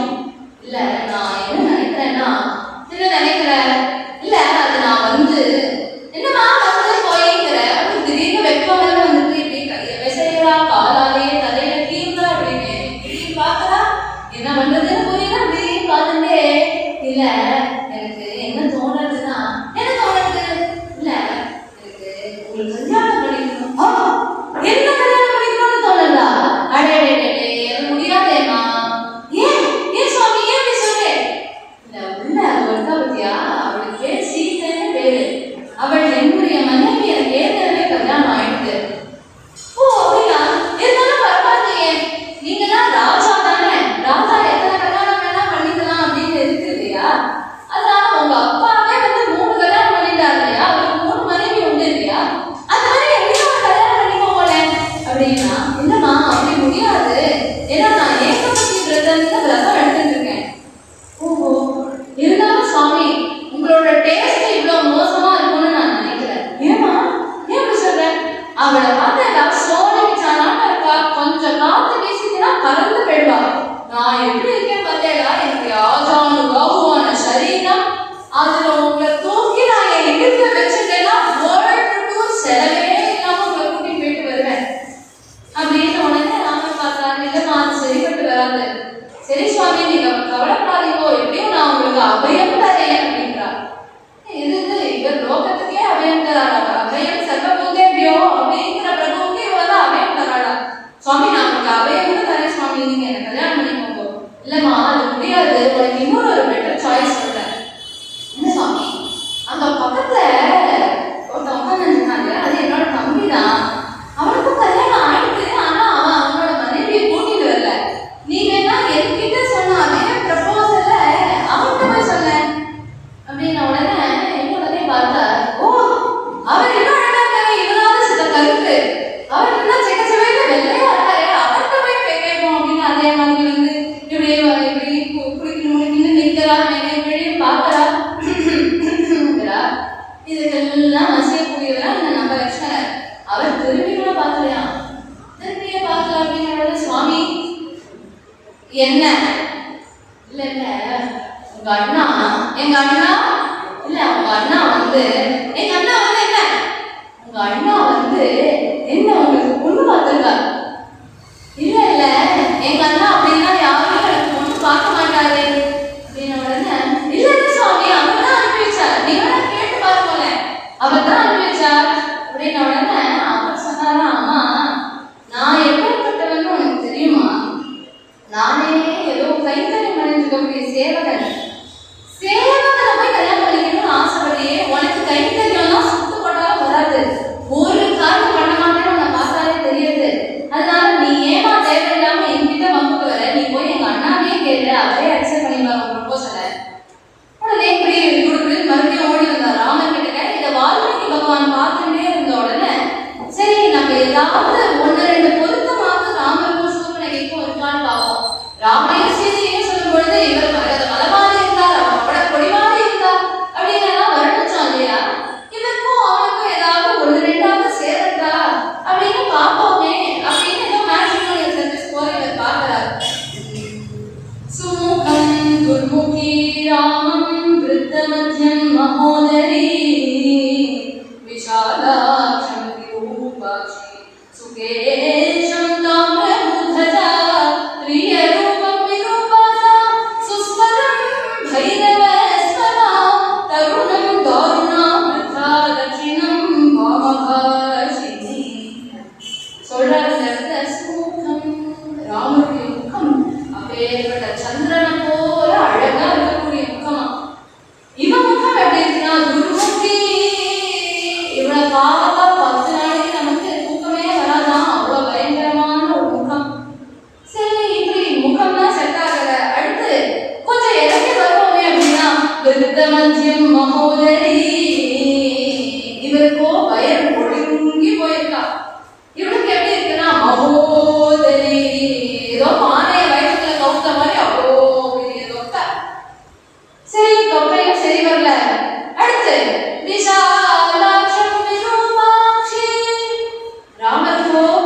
ஜட போட்டிருந்தாலும் சுகேஷம் ரொம்ப அழகா இருக்கும் அவருடைய ஹேர் ஸ்டைல். இவன் ஹேர் ஸ்டைல் எப்படி இருக்குன்னா தாமிரமுஜா. இந்த தொடப்பம்லாம் நம்ம பார்த்துருப்போம் இல்லையா, அதுல ஒரு குச்சி நீட்டிட்டு இருக்கோம் இல்லையா, அது போல ஒரு குச்சி இப்பதான் அது ஸ்டைலா போயிடுது. அவ அதுலயே என்ன பண்ணிட்டு இருக்கா அப்படின்னா ஒரு குச்சி ஒரு கலர், ஒரு குச்சி வந்து நீல கலர், ஒண்ணு பச்சை கலர், ஒண்ணு சேவ் கலர், ஒண்ணு மஞ்ச வர்ணம், இப்படி கலர் கலர் கலர் கலரா இருக்கா முடி. இப்பெல்லாம் அந்த கலரிங் அப்படின்னு காசு கொடுத்து நம்ம வேணும்னு பண்ணிக்கிறோம் இல்லையா, அது அந்த காலத்திலே சூப்பர் அதெல்லாம் பண்ணிட்டு இருக்கா. இதெல்லாம் ராட்சச குணம் அப்படின்னு காண்பிக்கிறார். இப்படி இருக்கக்கூடிய தாமிரமுஜா சரி முடியும் செட் ஆகல. பிரிய ரூபம் விரூபாசா ராமரை பார்த்தாலே சதைக்க பிரிய தர்ஷனான எப்ப பார்த்தாலும் பார்த்துட்டே இருக்கலாம்னு தோணுமா. இவளையா ஒரு வாட்டி மனசுல நினைச்சாலே அடுத்த ஒரு 10 நாளைக்கு தூக்கம் வராது. விரூபாசா சரி இதெல்லாம் எதுவுமே செட் ஆகல. சரி வாய்ஸ் அப்படி சில பேர் பார்க்கறதுக்கு கொஞ்சம் ஒரு மாதிரி இருந்தா கூட அவ குரல் நல்லா இருக்கும். இங்க எப்படி இருக்கு அப்படின்னா ராமனுடைய குரல் சுஸ்வரம், ராமர் குரல் சுஸ்வரமா அழகா இருக்கான். இவள் எப்படி இருக்குன்னா பைரவஸ்வனா, நாயை கொலைச்சா எப்படி கொலைக்குமோ அது போல இருக்கா இவளுடைய குரல். தருணம் தாருணா வித்தா தட்சிணம் வாமபாஷினி.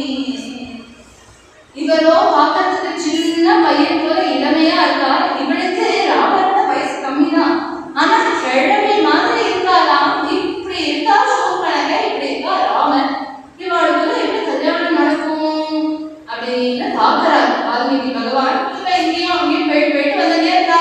இவரும் அக்செப்ட் பண்ண ப்ரொபோசல், அவரும் அக்செப்ட் பண்ண ப்ரொபோசல் அப்படின்னு உடனே தோணிது, இந்த சீத்தை இருக்கிறதுனால தானே நீங்க என்ன விட்டுட்டு இந்த சீத்தையோட இருக்கேன், இப்ப என்ன பண்றேன் பாரு அப்படின்னு அங்கேயிருந்து போய் சீத்தையினுடைய கழுத்தை நெரிச்சு அவளை கொலை பண்ணலாம் அப்படின்னு போறா.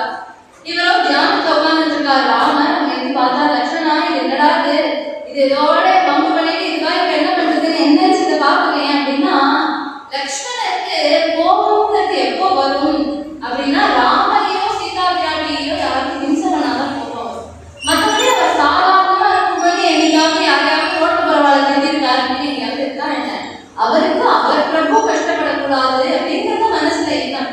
இவர் பார்த்தா என்னது இவ போய் நம்ம மண்ணி கழுத்து நினைக்கிறாங்க அப்படின்னு கேட்டுட்டே இருந்தா இல்லையா கத்தி. அந்த கத்தி அப்படியே சடனா எடுத்துட்டு வந்தா இவருடைய மூக்கையும் 2 காதையும் வெட்டிட்டு சே போடி அப்படின்னு விரட்டி விட்டாரா. இவ உடனே காதையும் மூக்கையும் அறுத்துட்டு அங்கேருந்து ஓடி போனா கரபூஷணன்ட்ட. இவன் சாதாரணமா கத்தினாலே ஒண்ணும் புரியாது, இதுல மூக்கும் காதும் இல்லாம அண்ணா இப்படி பண்ணிவிட்டா அப்படிங்கிறா. அவனுக்கு ஒண்ணுமே யாரடி நீ ஏன் இப்படி கத்துற, எதுக்கு திடீர்னு என் சபைக்கு வந்த அப்படின்னு அவன் கேட்கிறான்.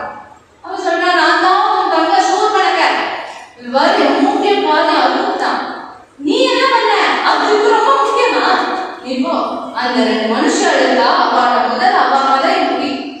அதே இவன் பார்த்தான், 14 ராட்சசால போட்டா ஏடா வாங்கடா, 2 மனுஷால அவளை போய் முடிச்சு கட்டிட்டு வாங்குவோம். கத்திட்டே இருக்கா.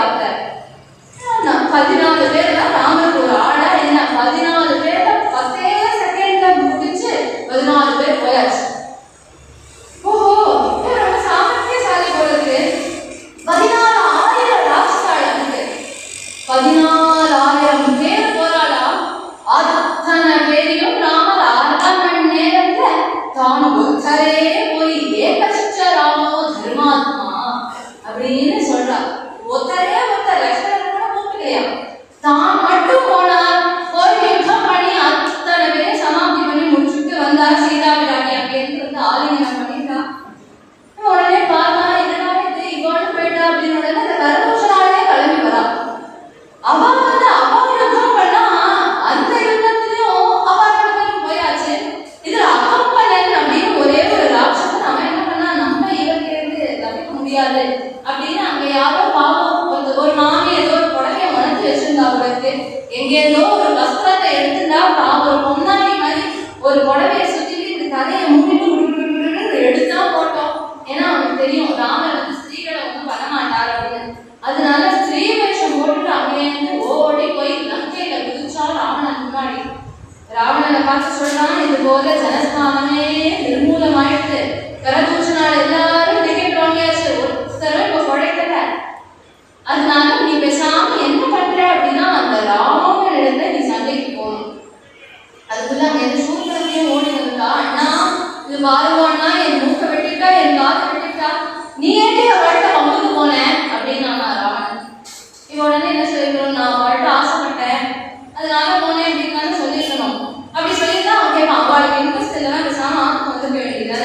எதுக்கு போய் சண்டைக்கு நின்றுட்டு இருந்தேன்னு மத்தவாளா இருந்தா கேட்பான். அதனால அவன் பார்த்தான், இப்படி அப்படி போனோம்னு சொன்னா சூர்பனகை ஒத்துக்க மாட்டா அப்படின்னு சூர்பனகை என்ன பண்ணா, ஒரு மாஸ்டர் பிளான் அண்ணா அங்க சீதைன்னு ஒருத்தி இருக்கான்னா அவ எவ்வளவு அழகா இருக்கா தெரியுமா, நீ என்னமோ யக்ஷஸ்திரீகள் கிண்ணற ஸ்திரீகள்லாம் முடிச்சு உன் ஜெயில போட்டுட்டு இருக்க, அவ எல்லாரும் இவ கால் தூசிக்கு பெறமாட்டா, இது இவ்வளவு அழகா இருக்கா, அவ்வளவு அழகா இருக்கக்கூடிய ஸ்திரீ உன்னுடைய அந்தஸ்திரத்துல தானே இருக்கணும், நீதான ராவணேஸ்வரன், உனக்கு பொண்ணு கேட்கலான்னு போய்தான் இப்படி நான் அடிபட்டு வந்தேன். ராவணன் பார்த்தா இவளை எதுக்கு வீக் பாயிண்ட் அப்படின்னு அவளுக்கு தெரியும். அதனால அந்த வீக் பாயிண்டை இவ போய் டச் பண்ணிட்டா. உடனே அவ்வளவு அழகாவ சரி போறேன் அப்படின்னு அங்க இருந்து கிளம்பி மாரீச்சனாக்கு போறானா. நேரா இவனே சண்டைக்கு போக வேண்டியதானே, அப்பேற்பட்ட கரதூஷனாள் 14,000 ராட்சசாள் இவ எல்லாரும் அரை மணி நேரத்தை முடிச்சுட்டாருன்னா நம்மளே இவ சமாப்தி பண்ணாம பண்ணிவிடுவாங்க ஒரு பயம். அதனால அங்க இருந்து மாரீச்சன் போனா. மாரீச்சன் உடனே பார்த்தா, மாரீச்சன் அன்னைக்கு அடிபட்டு போனா இல்லையா ராமகிட்ட, அன்னிலேருந்து பேசாம போய் தபஸ்ல உட்காந்துட்டாங்க. ஏன்னா இந்த ரிஷிகள் எல்லாம் ராமர் ஒன்றும் பண்ண மாட்டாருன்னு தெரியும். அதனால ரிஷி வேஷம் போட்டுட்டு இவன் பாட்டுக்கு போய் உட்காந்துட்டான். அங்கே இருந்து ராவணன் மாமா மாமா அப்படின்னு கதவை தட்டினா இவனுக்கு ராமா ராமான்னு விழதான் உடம்பெல்லாம் பதறது. அவனும் பிரம்ம ராட்சஸ். அதனால பிரம்ம ராட்சஸ் கிட்ட நம்ம ராமநாமத்தை சொன்னோம் அப்படின்னா அந்த ராமநாமத்துக்கு அதுக்கு உடம்பெல்லாம் எரிய ஆரம்பிச்சிருவான். அதனாலதான் எந்த பில்லி சூனியம் பிரம்மராட்சஸ் எல்லாம் நம்ம விட்டு போனோம்னா ராமநாமம் சொல்லணும் அப்படின்னு சொல்றது. இவன் போய் அங்க இருந்து பார்த்தா, என்ன லங்கேஸ்வரா நீங்க வந்திருக்கேன்? ஆமா நான் தான் இங்க வந்திருக்கேன் ராவணேஸ்வரன். இந்த மாதிரி ராமங்கிற சப்தத்தை மட்டும் என்கிட்ட பேசாத. இந்த ராமங்கிற சப்தம் இருக்கிறதுனாலதான் நான் வந்து ரத்தம் போன்ற வார்த்தைகளே உபயோகப்படுத்துறது கிடையாது. நீ வந்தவங்க கூட பார்த்தியா லங்கேஸ்வரன் வந்திருக்கேன் அப்படின்னு தான் சொல்லியிருக்கேன். தயவு செஞ்சு அந்த ராமங்கிற பேச்சை எடுத்து நீங்க வராத. இல்லைன்னா மாமா கிட்ட சொல்லியே ஆகணும். இங்க யாரோ ராமர் அலறி வேண்டாம், நடுங்கி வேண்டாம், கைகால விட்டுது. ஏண்டா என்னடா நான் தப்பு பண்ணியா? இல்ல மாமா சொல்றத கேளு. அவன்கிட்ட அவனோட மனைவி சீதையே இருக்காளா, அவளை அபகரிக்கிறதுக்கு எனக்கு உன் ஹெல்ப் வேணும். போச்சு போடா, அவன் 16 வயசு கூட ஆகல, 15 வயசு குழந்தையா இருந்தப்பவே என்ன அடிச்சு சமுதிரத்தை தள்ளிவிட்டா, சுபமாவ காலி பண்ணிவிட்டா, அத்தனை ராட்சசாலையும் முடிச்சுட்டா. இப்ப அவனுக்கு எப்படியும் கொஞ்சம் வயசாயிருக்கும். அப்படி இருக்கும்போது நாமல்ல இந்த விளையாட்டுக்கே நீயே போ. உனக்கு ஒரே ஒரு ஹிதோபதேசம் பண்ணவா? ராமோ விக்கிரகவான் தர்மஹ. ராமர் தர்மஸ்வரூபம், சாக்ஷாத் பகவான்.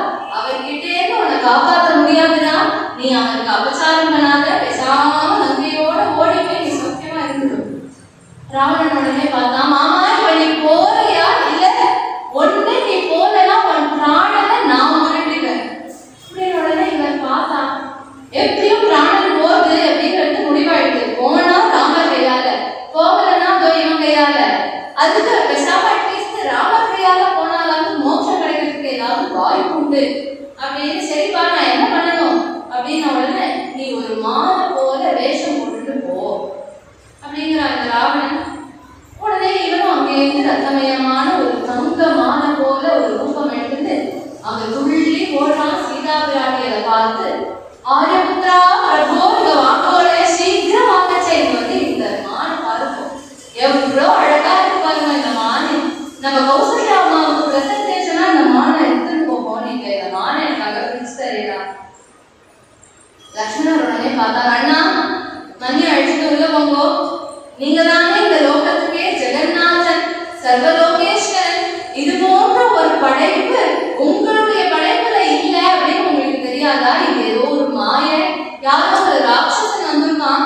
அதனால நீங்க இந்த மான் பின்னாடி போகாதீங்க அண்ணா, இதை விட்டுடுங்கோ, நீங்க பேசாம ஆசிரமத்துக்குள்ள மணி அழிச்சுட்டு போங்க அப்படின்ன உடனே ராமர் பார்த்தானா, இதனால் பரியந்தம் கல்யாணம் ஆனதுலேருந்து சீத்தை என்கிட்ட இது வேணும் அது வேணும்னு ஒண்ணு கேட்டதில்லப்பா. முதல்ல அவன் இந்த மான் வேணும்னு கேட்கிறா. நான் போறேன், இது ஒரு வேலை சாதாரணமான அந்த புடிச்சுட்டு வந்துட்டேன். இல்லையா இது ஒரு ராட்சசனா வந்ததுன்னா அந்த ராட்சசனை அடிச்சு வதம் பண்ணிட்டு வந்துடுறேன் லட்சுமணா. ஆனா ஒண்ணு சொல்றேன்ப்பா, ஒரு காலம் நீ சீத்தையை விட்டுட்டு எங்கேயும் போயிடாத.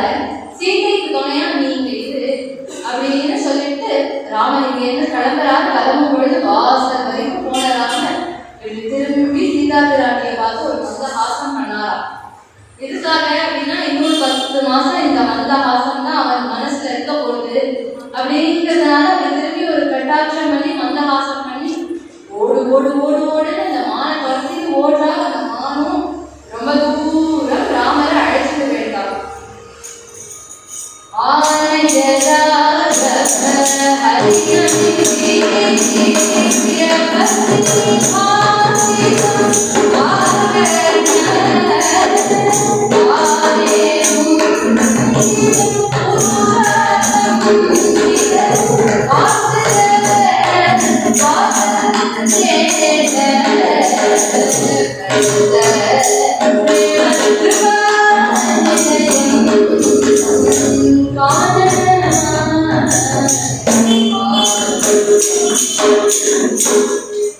எப்படி அங்கே குதிச்சு குதிச்சு குதிச்சு குதிச்சு அந்த மான் பின்னாடி ஓடுறா.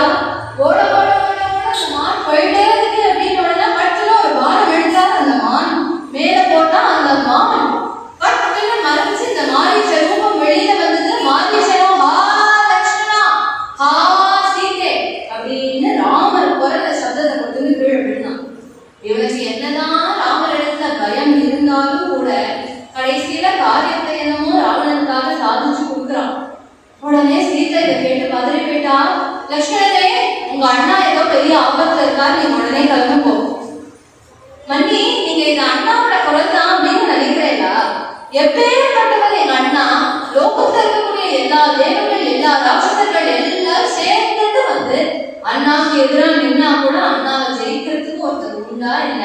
அண்ணாவுக்கு ஒரு நாளும் ஆபத்தே கிடையாது. ஆபத்தாமகத்தாரம் தன்னுடைய நாமத்தை சொல்லக்கூடிய ஆபத்தில் தான் நீக்கக்கூடிய அவருக்கு ஏதாவது ஆபத்து வந்துடுமா? மன்னி, இது ராட்சசாலுடைய ஏதோ ஒரு சூழ்ச்சி, இதுல நீங்க மாட்டிக்காதீங்கோ, நீங்க பேசாம இருங்கோன்னு உடனே சீதா பிராட்டிக்கு கோபம் வந்திருக்கு.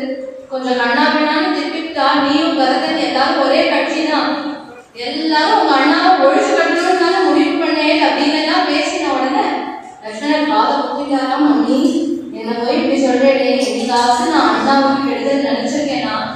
நீங்க இவ்வளவு பேசுறேன் அப்படிங்கிறதுனால நான் வந்து இங்க இருந்து கிளம்பி போறேன். மன்னி, உங்ககிட்ட ஒரே ஒரு பிரார்த்தனை, எல்லா திக்தேவதைகளும் உங்களை காப்பாற்றணும், மேல இருக்கக்கூடிய சூரிய பகவானே உங்களை ரட்சிக்கட்டும், ஒரு காலம் இந்த குடில விட்டு வெளியில வராதீங்கோ, யார் உங்ககிட்ட வந்து பேசினாலும் அவள்கிட்ட அனாவசியமா எதுவும் பேசாதீங்கோ அப்படின்னு சொல்லி நமஸ்காரம் பண்ணிட்டு அங்க இருந்து கிளம்புறா.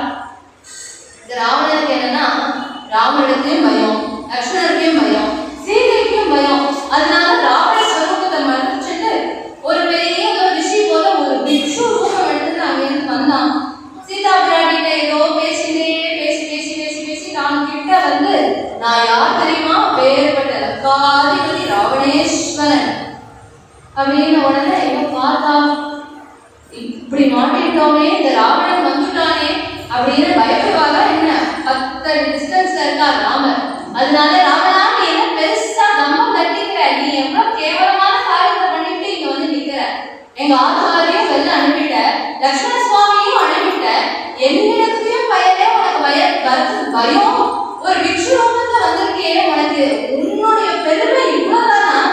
நீ பெரியனோ மகா வீரன் தீரன் சூரன் பேசுகிற, உனக்கு இப்படி பயம்னா ஏண்டா ராவணா முன்னாடி வந்து நிக்கிற, போ அப்படின்னா. உடனே ரொம்ப பேசிட்டா அப்படின்னு உடனே பட்டுன்னு தன்னுடைய புஷ்பக விமானத்தை தானே தேவியை கூட்டி ஏற்றினான். அங்க இருந்து புஷ்பக விமானத்துல போறான். போகும் பொழுதே தேவி அங்கேருந்து ஹா ராமா ஹா லக்ஷ்மணா அப்படின்னு கத்துறான். கத்தும் பொழுது இந்த சப்தம் போய் ஜட்டாயு காதுல விழுந்தான். நான் காப்பாற்றுற ராமா சீதைய அப்படின்னு சொல்லியிருக்காரு இல்லையா, அதனால அங்கேருந்து தன்னுடைய ரெக்கையை அடிச்சுட்டே அங்கேருந்து வரா. ஏன்னா பட்சிகளுக்கே பலம் ரெக்கையில தானே, அதனால அவங்க இந்த ரெக்கையை தட்டிட்டு அங்கேருந்து வரா. அப்படின்னா அப்படி யுத்தம் பண்றார் ராவணனோட. ராவணனுடைய எல்லா ஆயுதங்களையும் கீழே தட்டினார். ராவணன் தலையில இருக்கிற கிரீடத்தை தட்டினார். ராவணனுடைய ரத்தத்தை முறிச்சார். ராவணனுடைய சாரத்தை தள்ளினார். இதெல்லாம் பின்னாடி ராமர் பண்ண போத ஜட்டாயு தன்னுடைய 2 பட்சத்தை வச்சுட்டே பண்ணிட்டா. தன்னுடைய அழகுனால கீதினா, டே ராவணா, என்ன தைரியம் இருந்ததுன்னா என் குழந்தை சீதை மேல நீ கை வைப்ப பயனே அப்படின்னு போட்டு சாப்பிடா. அடி தாங்கல. இதுக்கு குழப்பமான ஆயிட்டு ராவணனுக்கு. அதனால அமோகமான சந்திரஹாசம் அப்படிங்கிற கத்தி சாக்ஷாத் சிவபெருமான் கொடுத்தது.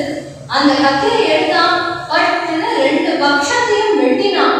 வெட்டிட்டு அங்க இருந்து கிளம்பிட்டான். புஷ்பக விமானத்தை சீதாதேவியை கிளப்பிண்டு சீதை ஓடி போய் ஜட்டாயுவை கட்டிட்டு அழகாதான், இது போல நீங்க எனக்கு கைங்கரியம் பண்ணணும்னு வந்துட்டு இப்படி மாட்டிட்டேனே அப்படின்னு உடனே, அம்மா நீ இதெல்லாம் கவலைப்படாத, ராமன் வந்து உன்னை காப்பாத்துவாமா, நீங்க சௌக்கியமா அயோத்தியில இருப்பேன் அப்படின்னு சொல்றா. இவன் அதுக்குள்ள தரதரன்னு சின்ன பிடிச்சி எடுத்துட்டு வந்து சீதா பிராட்டியை கிளம்புறான்.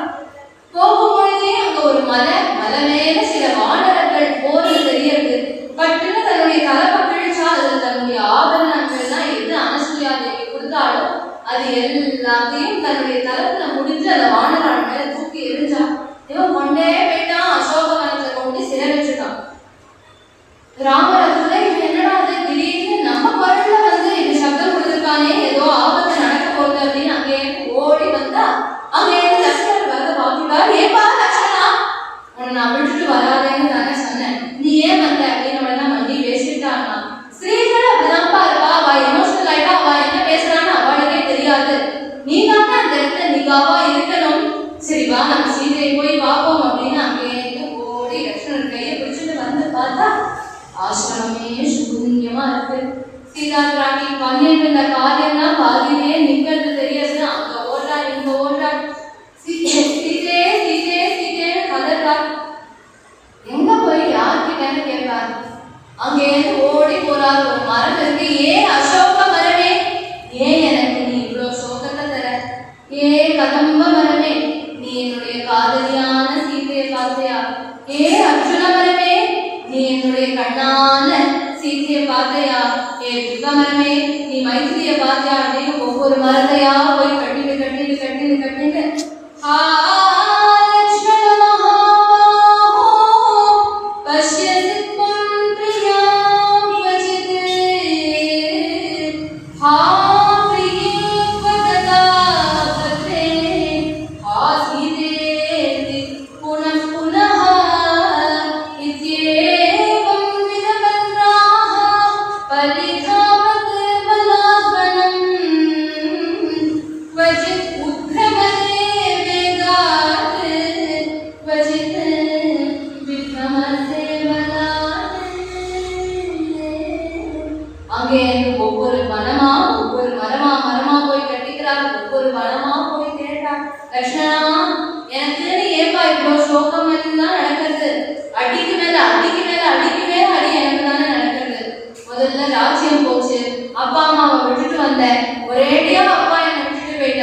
இவ்வளவு சமயத்திலையும் சீதை ஒருத்தி தானே எனக்கு இருந்த ஒரே ஆறுதல்.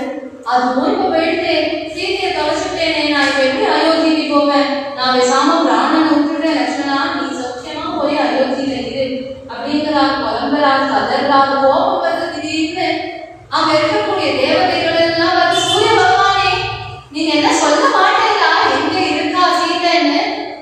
வாயு பகவானே நீங்க சொல்ல மாட்டேங்களா சீதை எங்க இருக்கான்னு அப்படின்னு எல்லா தேவதைகிட்டையும் கேட்கிறார். கதறார், அழகார். இப்படி இருந்துட்டு இருக்கும் பொழுது அங்க விழுந்து கிடக்கக்கூடிய ஜட்டாயுவை போய் பார்க்கிறார். ஓடி போய் கட்டிட்டார் ராமர். என்ன ஆச்சுன்னு கேட்ட உடனே, ராமா இது போல சீதையை ராவணன் தான் தூக்கிட்டு வைக்கான், அவன் நம்பிக்கை தான் தூக்கிட்டு போவான். நீ வந்து கவலைப்படாதப்பா ராமா, நீ சீதையை தொலைச்சது விந்திய முகூர்த்தத்தை தொலைச்சிருக்க. விந்திய முகூர்த்தத்துல எந்த பொருளை தொலைக்கிறோமோ அது நமக்கு திருப்பி கிடைச்சிடும். அதனால சீதை உனக்கு திருப்பி கிடைச்சிருவா, நீ கவலைப்படாத அப்படின்னு உடனே ராமர் ஜட்டாயுவை கட்டிட்டு தன் மடியில போட்டுட்டு இருக்கா. ஜட்டாயுக்கு என்ன ஒரு பாக்கியம் பார்த்தேடா, தசரதனுக்கு கிடைக்காத ஒரு பாக்கியம். ஜட்டாயு கடைசியில கேட்டது ராமனுடைய குரலை, ஜட்டாயு கடைசியா பார்த்தது ராமனுடைய முகத்தை, ஜட்டாயுடைய கடைசி ஸ்மரணம் ராமர். இப்படி இருக்கிற அவர் வைகுண்டம் போனார் அப்படின்னு சொல்லிதான் தெரியணுமா என்ன? ஆனா ராமர் என்ன பண்றார் அப்படின்னா, தன் அப்பாவுக்கு எப்படி சம்ஸ்காரம் பண்ணுவாரோ அது போல யதோக்தமா சிதைய மூட்டி இப்படி அப்படி வந்து எல்லா சம்ஸ்காரத்தையும் பண்றார் ஜடாயுவுக்கு. ஜடாயுவை பார்த்து சொல்றார், மயாத்வம் சமயுஜ்ஞாதஹ கச்சலோ மானமுத்தமான். நான் அனுப்புறேன், அப்படிங்கிறாராம். அப்படின்னா என்ன?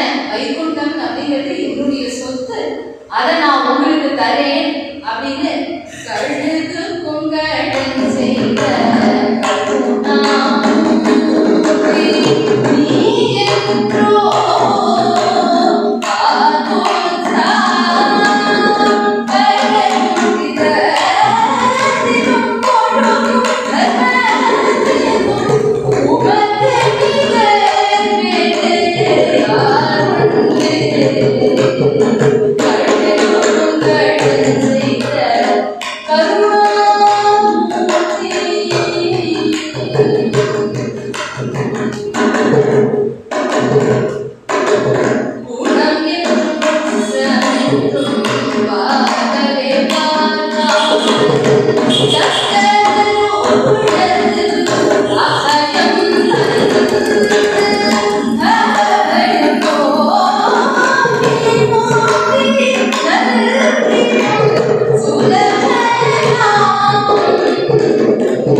அப்படின்னா அவருடைய குரு மதங்கர் அப்படின்னு பெயர்.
உதவி இல்லை, நிறைய சித்திகள் உண்டு, அந்த சித்திகள்லாம் எனக்கு கிடைக்கணும்னு அனுகிரகம் பண்ணுவோம்.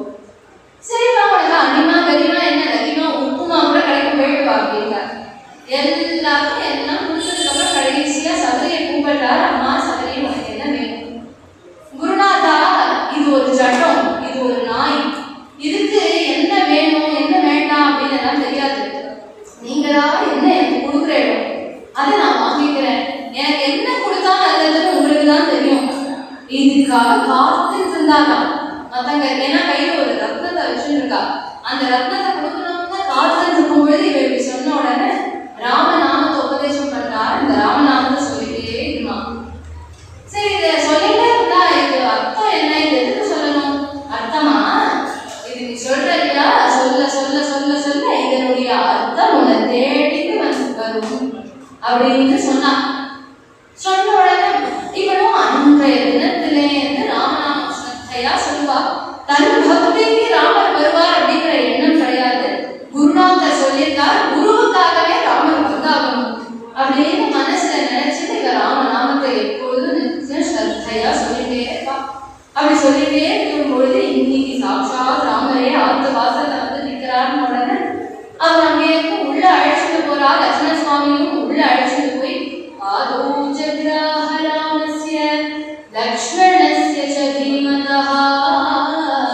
ராமரை உட்காந்து வச்சு அவருக்கு பாத சேவை பண்றாளா. லட்சுமண சுவாமி பக்கத்திலே கை கட்டி நிற்கிறார். ஏன்னா இவருக்கு அப்படி அண்ணா பக்கத்துலாம் வந்து பழக்கம் கிடையாது. திடீர்னு லட்சுமண சுவாமி ஏன் நிற்கிறார், உட்காருப்போம். இல்ல இல்ல, நீங்க அண்ணா வந்து கைக்கிற மாட்டது ரொம்ப சுத்தம். இல்ல இல்ல, நீங்க உட்காருப்பா, ஏன் நிற்கிறார், உட்காருப்போம் அப்படின்னு ராம சொன்னா. அப்பா, அந்த பாட்டி விட மாட்டா, நீயும் பேசாம உட்காந்துருவோம் அப்படின்னு. உடனே லட்சுமண சுவாமி உட்காந்துட்டா. உடனே பட்டது லட்சுமண காலையும் எழுத்துட்டா. ரெண்டு பேருக்கும் பாத பூஜை பண்றா. இப்படி பண்ணிட்டே இருக்கும்போது ராமர் அழகா கேட்கிறாராம். கச்சித்தே நிர்ஜிதா விக்னஹா கச்சித்தே பத்ததே கபா கச்சித்தே நியத க்ரோதஹா ஆஹாரஸ்ய தபோர்ணி கச்சித்தே நியமா ப்ராப்தாஹா கச்சித்தே மனச சுகம் கச்சித்தே குரு சுஷ்ரூஷா சஃபலா சாருபாஷினி. ஏமா, நீ இப்படி தபஸ்லாம் பண்றியே, அதெல்லாம் நிர்விக்னமா நடக்கிறதா? நீ கோபத்தெல்லாம் அடக்கி வச்சிருக்கியா? உன்னுடைய ஆகாரங்கள் எல்லாம் கட்டுப்பாடா இருக்கா? நீ சௌக்கியமா இருக்கியா? உன்னுடைய குரு சுஷ்ரூஷை எல்லாம் சஃபலமாச்சா அப்படின்னு கேட்டு சாருபாஷினி அப்படின்னு கூப்பிடுறா. இதெல்லாம் சீக்கிரம் பார்த்து சாருபாஷினின்னு கூப்பிட்டா நியாயம். இந்த பகவான் பாட்டிகிட்ட வந்து சாருபாஷினி அப்படிங்கிறார். ஏன் அப்படிங்கிறது பின்னாடி சபரி பேசும்போது தெரியும்.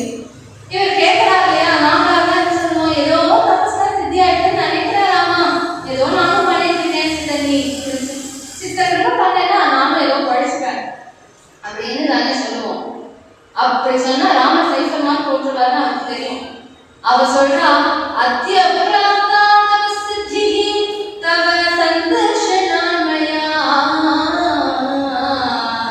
இப்ப சித்தியாச்சரமா, உன்னை பார்க்கிறேன் இல்லையா, உன்னை பார்க்கும் பொழுதே என்னுடைய தபஸ் சித்தி ஆயிட்டு அப்படின்னு சொல்றாங்க இந்த பாட்டி. எல்லாம் ஆசிரமத்தையே சுத்தி வந்து அவ குருவனுடைய பெருமையெல்லாம் சொன்னான். இப்படி எல்லாத்தையும் சொல்லிட்டு என்ன பண்ணா சபரி, ராமர் முன்னாடி போய் பத்மாசனம் போட்டு கொண்டா. போட்டுட்டு, ராமா, இத்தனை நாள் நான் உயிரை பிடிச்சுன்னு இருந்தது என் குரு சொன்னா உன்னை தர்சனம் பண்ணணும்னு. எப்போ அந்த காரியம் ஆயிட்டோ நான் இப்ப என்னுடைய குருவனுடைய சரணத்துக்கே போறேன்னு பத்மாசனம் போட்டு ராம ராம ராம ராம ராமனா யோக தாரணினாலேயே அவ எங்க போனா அப்படின்னா தற்புண்ணியம் சபரி ஜகதாம் ஆத்மசமாதினா. ஜடாயுக்கு நான் அனுப்புறேன், இவளுக்கு அதெல்லாம் வேண்டாம், இவளே எடுத்துட்டா தற்புண்ணியம் சபரி ஸ்தானம், தன்னுடைய குருக்களுடைய சரணத்தையே போய் அடைஞ்சா அப்படின்னு ஒரு குரு பக்தையினுடைய கதை. இங்கே ராமர் கிளம்பி ரிஷியமுக பர்வதத்துக்கு கீழே வந்து கதர்ரா சீதையை காணும் அப்படின்னு கதரும் பொழுதே அங்க மேல சுக்ரீவன் இருக்கான். இவன் நினைக்கிறாரா, இந்த சுக்ரீவன் யாரையோ பார்க்கணும்னாலே, இந்த சுக்ரீவன் யாரு அப்படின்னு தேடும் பொழுதே அப்பதான் சுக்ரீவனுக்கு எட்டி பார்க்கறானா இங்க ரெண்டு பேர் நிக்கிறத. உடனே அங்க இருக்கக்கூடிய ஹனுமாரை பார்த்து, ஹனுமன் இங்க பார்த்தேடா, யாரோ ரெண்டு பேர் வந்திருக்காங்க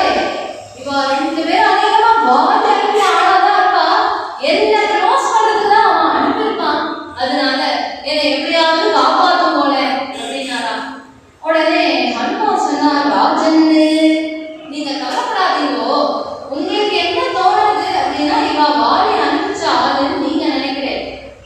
ஆனா நான் என்ன நினைக்கிறேன்னா இவால அனுப்பிச்ச வாலியை நம்ம க்ளோஸ் பண்ணிட்டா என்னன்னு எனக்கு தோணுது. புத்திமதான் வரிஷ்டம் இல்லையா? அப்படி புத்தி உடையவன் அவன் சொல்றா, ராஜன்னே நீங்க கவலைப்படாதீங்க. சுக்ரீவன் சொன்னா, நானே ஒரு ஓட்டாண்டி மாத்து வஸ்திரம் இல்லாம அடுத்த வேலை திங்க சோறு இல்லாம கஷ்டப்பட்டு இருக்கேன். என்ன போய் திருப்பி திருப்பி ராஜன்னு கூப்பிடாதப்பா, ராஜான்னு கூப்பிடாத, எனக்கே அவமானமா இருக்கு, அப்படி மட்டும் நீ கூப்பிடாத அப்படிங்கிறான். உடனே நீங்க எதுக்கோ ஏன் இப்படி பயப்படுறேன், பயந்து ஓடாதீங்கோ, நான் போய் என்னன்னு பார்த்துட்டு வரேன் அப்படின்னு அங்கே ஒரு பிக்ஷு ரூபம் ததோ பேஜே. பிக்ஷு ரூபம் எடுத்துட்டு அங்கே இருந்து ஹனுமார் வந்தார். ஹனுமார் வந்து ராமரை பார்த்த உடனே நமஸ்காரம் பண்ணிட்டார். வந்திருக்கிறது என்னமோ பிக்ஷு ரூபம், சன்னியாசி ரூபத்தை. சன்னியாசிகள் யாருக்குமே நமஸ்காரம் பண்ணக்கூடாதுங்கிறது அவளுடைய தர்மம். அப்படி இருக்கும் பொழுதே நமஸ்காரம் பண்ணிட்டாரே அப்படின்னா இவர் சன்னியாசி உடன்பத்தை தான் எடுத்து வந்திருக்கார். உள்ளுக்குள்ள தான் யாருன்னு அவருக்கு தெரியும் இல்லையா? அதனால நமஸ்காரம் பண்ணிட்டா. ராஜர்ஷி தேவ பிரதிமோ தாபசோ சம்சிதவ்ரதௌ தேசம் கதமிமோ பிராப்தோ கவந்தோ வரவர்ணினோ பத்மபத்ரேக்ஷணோ வீரோ ஜடாமண்டலதாரிணோ அன்யோன்ய சத்ருஷோ வீரோ தேவலோகாதிபாகதம். நீங்க யாரு? இவ்வளவு அழகா இருக்கே ராஜர்ஷி தேவ பிரதிமோ. நீங்க என்ன ராஜாக்களா? ராஜா மாதிரி இருக்கே, அனாவசிய ரூபத்துல இருக்கே. இல்ல நீங்க என்ன ராஜர்ஷியா? நீங்க எப்படி இவ்வளவு அழகா வந்திருக்கேன்? எந்த தேசத்திலிருந்து வந்திருக்கேன்? எதுக்காக இங்க வந்திருக்கேன்? நான் கேட்கிறார். கேட்ட உடனே ரொம்ப அழகா கேட்கிறாராம். பத்மபத்ரேக்ஷணம் வீரோ. வேதத்துல பகவானுக்கு தாமரை கண்ணு உண்டு அப்படின்னு சொல்லப்பட்டிருக்கு. உங்களுக்கும் அதே மாதிரி தாமரை கண்ணா இருக்கே, ஒருவேளை நீங்க தான் சாட்சாத் பகவானோ அப்படின்னு கேட்கிறார் ஹனுமார். இப்படி கேட்கும் பொழுது ராமர் வசமா மாட்டிட்டார். ஏன்னா இந்த அவதாரத்தை போய் சொல்றது இல்லைன்னு ஒரு பக்கம் வச்சிருக்கா, அதே சமயம் உண்மையே சொல்றது இல்லைன்னு வச்சிருக்கா. யாரு கேட்டாலும் நான் ஆத்மானம் சொன்னே ராமம் தசரதாத்மஜம், நான் தசரதற்குள்ளன்னு சொல்லுவார். இவர்கிட்டயும் அதே பாட்டை பாட வேண்டியதானே அப்படின்னா இவர் வேதத்தை வச்சுட்டு சொல்றார். வேதத்துல இப்படி இருக்கே, நீங்க பகவானா அப்படின்னு கேட்கிறா. இவர்கிட்ட போய் சொல்ல முடியாது. அதனால பார்த்தா அங்க லட்சுமண சுவாமியை பார்த்து, அப்பா இவரை பார்த்தியா, இவர் எப்படி பேசுறாரு பாரு. நான் ருக்வேத விநீதஸ்ய நான் யஜுர்வேத தாரிணஹ நான் சாமவேத விதுஷஹ சத்யமேவம் பிரபாஷிதம் மூலம் வியாகரணம் கிருத்ஸ்தம் அனேன பகுதா ஸ்ருதம் பகுவ்யாஹரதானேன ந கிஞ்சிதவசப்ரிதம். இவர் எப்படி இருக்கார் பாரு. இவர் எங்கெங்கேருந்து ருக்வேதத்திலேருந்து கொட்டேஷன் கொடுக்கிறார், சாமவேதத்திலேருந்து கொட்டேஷன் கொடுக்கிறார், யஜுர்வேதத்திலேருந்து கொட்டேஷன் கொடுக்கிறார். இவர் பேசுறதுல எங்கேயாவது ஒரு இடத்துல அவச்சொல் வந்தா பத்தியாக்கா எப்படி பேசுறா பாரு. ஒரு கிராமட்டிக்கல் மிஸ்டேக் இல்லாம நூனம் வியாகரணம் கிருத்ஸ்தம் அப்படி பேசுறா பாருப்பா. இவர் எதுக்கு இதெல்லாம் சொல்றாருன்னா அவர்கிட்ட பேசும்போது ஜாக்கிரதையா பேசு அப்படிங்கிற லட்சுமணரை பார்த்து எப்படி பேசுறா பாரு. இவர் பேசும் பொழுதே மத்தியமேஸ்வரே பேசுறதுல அழகா பேசாரு. நம்ம தான் நினைச்சுப்போம் பேசுறது தானே ரொம்ப ஈஸி அப்படின்னு. ஒரு மைக்கு பிடிச்சிட்டு பேசுறது எவ்வளவு கஷ்டம் அப்படிங்கிறது பேசுறவாளுக்கு தான் முடியும். ஏன் அப்படின்னா சில பேர் கொடை கடல் அப்படின்னு டைட்டில் போட்டுட்டு ஓடு அதாவது சுக்ரீவன் ராமர் அப்படின்னு கத்துவா. 4 வார்த்தைக்கு மேல கேட்க முடியாது. சில பேர் என்ன பண்ணுவாங்கன்னா இன்று நான் அனுபவிப்பது அப்படின்னா காதலே சுத்தமா விழாது. இதுல சில பேர் என்ன பண்ணுவா அப்படின்னா வேகமா ராமன் ஏன் வந்தா லட்சுமணன் வந்தா சீதா வேண்டி வந்தா ராமன் வந்தா இப்படி பேசுவா. இதுவும் நம்மளால புரிஞ்சுக்க முடியாது. இன்னும் சில பேர் இன்று நான் அனுபவிக்கின்ற தலைப்பு ஆரண்ய இது எல்லாத்தையும் சேர்த்து ஒருத்தர் புரிஞ்சுக்கிறது அப்படிங்கிறதே ரொம்ப கஷ்டமா போயிடும். இப்படிலாம் பேசுறதுல இருக்கு இல்லையா? சில பேர் பேசும் பொழுதே எல்லாத்தையுமே சட்சஸ்வரத்தே அதாவது ராவணன் வந்தா சீதா பிராட்டியை தூக்கிட்டு போனா இப்படி எல்லாமே சட்சத்தை பேசினாலும் நல்லா இருக்காது. இல்ல எல்லாத்தையுமே கீழ் சட்சத்தை ராவணன் வந்தா அப்படின்னு பேசினாலும் நல்லா இருக்காது. ராவணன் வந்தானா சீதையை தூக்கிட்டு போனானா இப்படிலாம் மாத்தி மாத்தி நாம பேசணும். அதனால சொல்றாரு, இவர் பாத்தியா எவ்வளவு அழகா பேசுறா. இதுல இருந்தே ஒரு விஷயம் நல்லா தெரிஞ்சுக்கோ. அநேக ஒருத்தர் நன்னா பேசுறார் அப்படின்னா அவர் நன்னா கேட்கக்கூடியவரா இருந்தாதான் நன்னா பேச முடியும். அவர் நிறைய பெருமாள் நிறைய கேட்டிருக்காரு தெரியறது இல்லையா லட்சணா, நல்லா நீ பேசு அப்படிங்கிறார். பொதுவா ராமர் எல்லாரையுமே ரொம்ப தலையை தூக்கி வச்சுன்னு கொண்டாடுவார். அதெல்லாம் லட்சணர் ஒதுக்க மாட்டார். அவர் நம்ம அண்ணாவை எப்படி புரிஞ்சுட்டு இருக்கா அப்படிங்கிறதுதான் அவர் பார்ப்பார். அவர் உடனே பார்த்தார், எல்லா கதையும் சொன்னாரு போல நம்ம தசரத ராஜகுமாரர்கள்ங்கிறதுலாம் சொல்லி கடைசியில லோகநாதா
தலையை வந்தா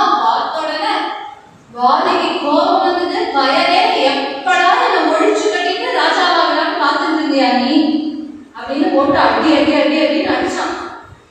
அடிச்ச உடனே இவன் அங்கே இருக்க முடியாதுன்னு அங்கே இருந்து ஓடி வந்து உலகம் முழுக்க சுத்தி இந்த ரிஷிமுக பர்வதத்துல இருக்கானாம். இந்த ரிஷிமுக பர்வதத்தை பார்த்தாலே வாதி யான்னு தெரியுமா? இவ்வளோ இடம் சொத்துட்டா இங்க எப்படி இருக்கான் அப்படின்னு கேட்டா, இந்த வாதி இந்த துந்துபியை அடிச்சு அவனுடைய மாம்சத்தை மதனுடைய ஆசிரமத்தை போட்டான். அந்த ஆசிரமத்தை போட்டா மதனுக்கு கோவம் வந்துட்டு இந்த வாதிக்கு எவ்வளவு வேலையே இல்லை, என்னத்தையாவது அடிச்சு நம்ம ஆசிரமத்தை போட்டுட்டு இருக்கான். அவனை என்ன பண்ற பாரு, வாதி நீ ஆசிரமம் பக்கத்துல வந்தனா உன் மண்ணை வெடிச்சிடும் அப்படின்னு அவர் சொல்லிட்டார். அதனால இவனுக்கு லோகம் முழுக்க போகிறதுக்கு இடம் இல்லை அப்படின்னாலும் கூட வாதியாற்றுக்கு பக்கத்திலேயே ஒரு இடம் பகவான் வச்சிருக்காரு இல்லையா, அந்த இடத்துக்கு தேடிட்டு பகவானே வந்து அனுகிரகமும் பண்றார். அப்படி இருக்கும்போது தன் கதையை இப்படி சொன்ன உடனே அவனுக்கு மனசுல என்னன்னா, எனக்கும் வயசு இல்லை, அவருக்கும் வயசு இல்லை, எனக்கும் பிரதர்னாலதான் ப்ராப்ளம், அவருக்கும் பிரதர்னாலதான் ப்ராப்ளம், எனக்கும் ராஜ்யம் இல்லை, அவருக்கும் ராஜ்யம் இல்லை. ஸோ ராமரே அவங்க உனக்கு உட்காந்துக்கோங்க, நீங்களும் நாங்களும் ஒரே ஜோடி, அவங்க உட்காந்துக்கோங்க. ராமர் சொன்னாலும் அப்பா நான் அவனை காப்பாத்தேன். ஐயோ அதெல்லாம் உங்களால முடியாது, நீங்க சாமியோட உட்காந்துக்கோங்க, அதுவே எனக்கு ரொம்ப சந்தோஷம் அப்படின்னா ராமருடனே என்னப்பா என்னை பத்தி உனக்கு தெரியல, எனக்கு எப்பேற்பட்ட பலபராக்கிரமம் ஒன்று தெரியுமா அப்படின்னு உடனே சுக்ரீவன் பார்த்தான். இதோ இங்க இருக்குதா துந்துபியினுடைய அஸ்தி, இதை ஏதாவது கண்டு பாருங்களேன்னு உடனே ராமர் தன்னுடைய சரண கட்ட வரலால அப்படி தட்டி விட்டாரா. உடனே சொன்னா, இது வரும்போது நன்னா மாம்சத்தோட கொழுத்து, நான் இப்ப அஸ்தியை தானே நீங்க தட்டி வச்சிருக்கேன் அப்படின்னு உடனே அவர் பார்த்தார். ஒரு பானத்தை எடுத்தார். ஒரு பானத்தை எடுத்து அப்படி விட்டா அது 7 சால விருட்சங்களையும் தட்டிட்டு 7 சமுத்திரத்திலும் போய் முழுகி எழுந்து சப்த ஸ்வரங்கள் விடுத்து அது மறுபடியும் ராமருடைய அம்புராதத்திலேயே அகனி தகுண கண சால விதடனாம் பதமார சரணாமர மதிமா துரஸ்தவி வேதன கூடமுடி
அப்படியே சொல்லி ரெண்டு பார்க்கறானா ராமரே எப்படியாவது சித்த காப்பாத்துவேலா அப்படின்னு பார்க்கும் பொழுது ராமர் ஒரே பானம் எடுத்து இது பார்த்தாதான் இந்த ஒரு பானம் பாதிக்கு போகும் அப்படின்னு அதை எடுத்தார்.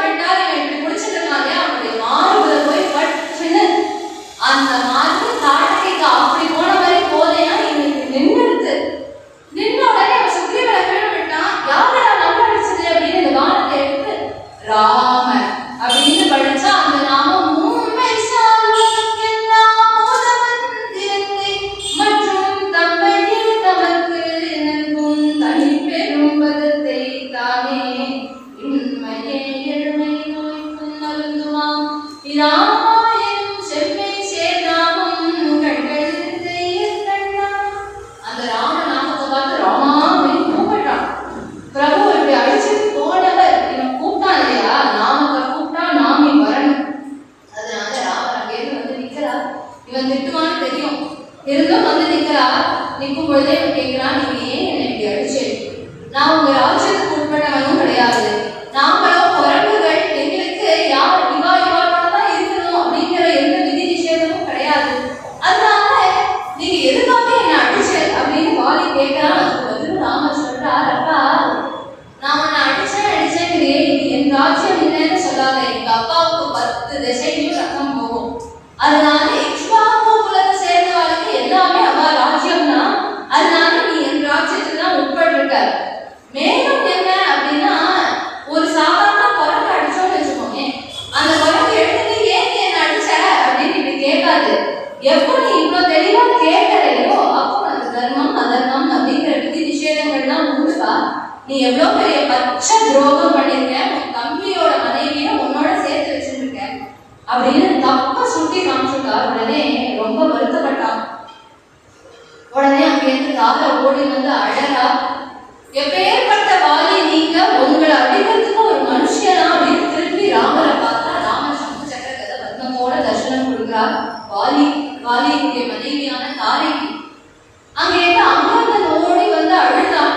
அங்கதனை பிடிச்சு ராமர் கையில ஒப்படைச்சான். சுக்ரீவனுக்கே இதை பார்த்துட்டு தாங்கல. அங்கிருந்து ராமர்கிட்ட வந்து, ஏதோ அண்ணா தம்பிகளுக்குள்ள சண்டை அப்படின்னா நீங்க வந்து கன்வின்ஸ் பண்ணி வைக்காம நீங்க எதுக்கு எங்க அண்ணா படிச்சு அப்படின்னு வந்து கேட்கறாங்க. உடனே பார்த்தா ஏதோ கஷ்ட காலம்பா, உங்ககிட்ட தான் இப்படி பேச்சு வாங்க வேண்டி இருக்கு அப்படின்னு நினைச்சுட்டாங்க. அப்படி பேசாம நிக்கிறா. அங்கேருந்து ஓடி போய், அண்ணா தெரியாம இப்படி ஒரு அவசாரம் பண்ணிட்டேன். இல்லப்பா நீ பண்ணதுல எதுவும் தப்பு கிடையாது, நான் உன்னை வாழ விடாம பண்ணேன் இல்லையா, அதுக்கு எனக்கு தக்க தண்டனை தான் கிடைச்சிருக்கு அப்படின்னு. உடனே ராமர் இதெல்லாம் பார்த்துட்டு இருக்காரு இல்லையா, நான் என்ன எழுதி விட்டுறேன் பேசாம நீ எழுதுற அப்படிங்கிற வாட்சா. அதெல்லாம் எழுதாதீங்கோ. ஏன் அப்படின்னா இப்ப என்னுடைய அந்திம சமயத்தை நீங்க என் கண்ணு முன்னாடி நிக்க, எப்படி நீங்க என்னை காப்பாத்தினாலும் என்னைக்காவது ஒரு நாள் எனக்கு மரணம்னு ஒண்ணு வராம போயிடும். அன்னைக்கு நீங்க இதே மாதிரி வந்து நின்றேன்னு எனக்கு வாக்கு கொடுப்பேடா, முடியாது இல்லையா.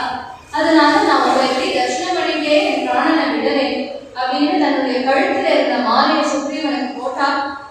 அங்கேயே வாலி பகவானான ராமருடைய சரணத்தையே அடைந்தான்.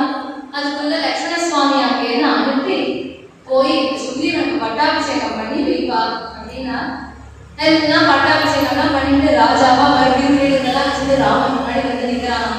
நாமளாலாம் என்ன நினைப்போம், நேர்த்தி வரைக்கும் நம்மளோட கட்டாந்தத்துல உட்காந்துருந்தவன் இன்னைக்கு பத்தியா என்ன சோக்கா வந்து நிற்கிறான் அப்படின்னு எல்லாம் நான் போட்ட பிச்சை அப்படின்னு நினைப்போம் இல்லையா. ராமன் ரொம்ப அழகா இருக்கேப்பா, உனக்கு இந்த வேஷம் ரொம்ப அழகா இருக்கு, எப்படியும் இருக்கா, சௌக்கியமா இல்லை அப்படின்னா. உடனே சுக்ரீவன் மாமாவும் அந்த லலிதா பிள்ளையை தேடி தரலாம். ராமர் சொன்னார், நீயே இப்பதான் ரொம்ப நாள் கழிச்சு உனக்கு ராஜ்யம் கிடைச்சிருக்கு, மழை காலமா இருக்கு, அதனால நீ அவனுடைய ராஜ்யத்துக்கு போய் சௌக்கியமா இரு, அப்புறம் நம்ம தேடிக்கலாம் அப்படின்னு சொல்றா. அங்கே சுக்ரீவனை அனுப்பி வச்சார். இந்த விஷயமுக வருவதில்ல. ராமபிரான் லக்ஷ்மணர் கூட இருக்கார், ஹனுமான் கூட இருந்து கைங்கரியம் பண்ணிட்டு இருக்கார். இப்படி இவாளோட கூட இருந்துட்டு இருக்கா அப்படிங்கிறது பகிர்ந்தால் இன்றைய தினம் நாம ராமாயணத்தை ஸ்மரிச்சுட்டு பூர்த்தி பண்ணிக்கலாம்.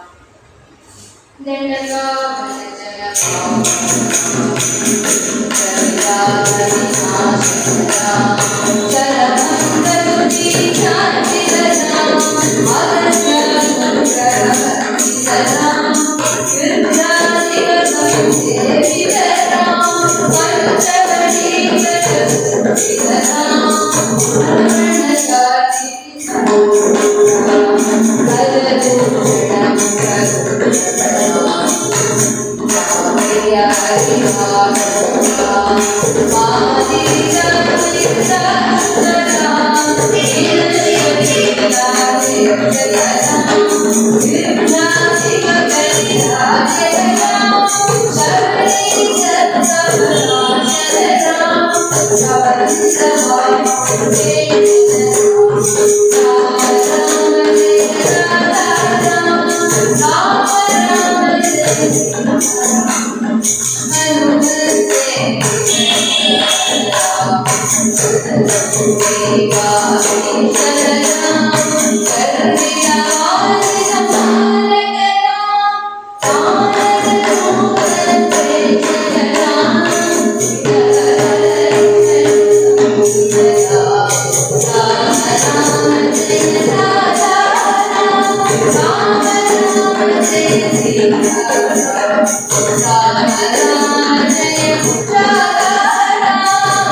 जानकी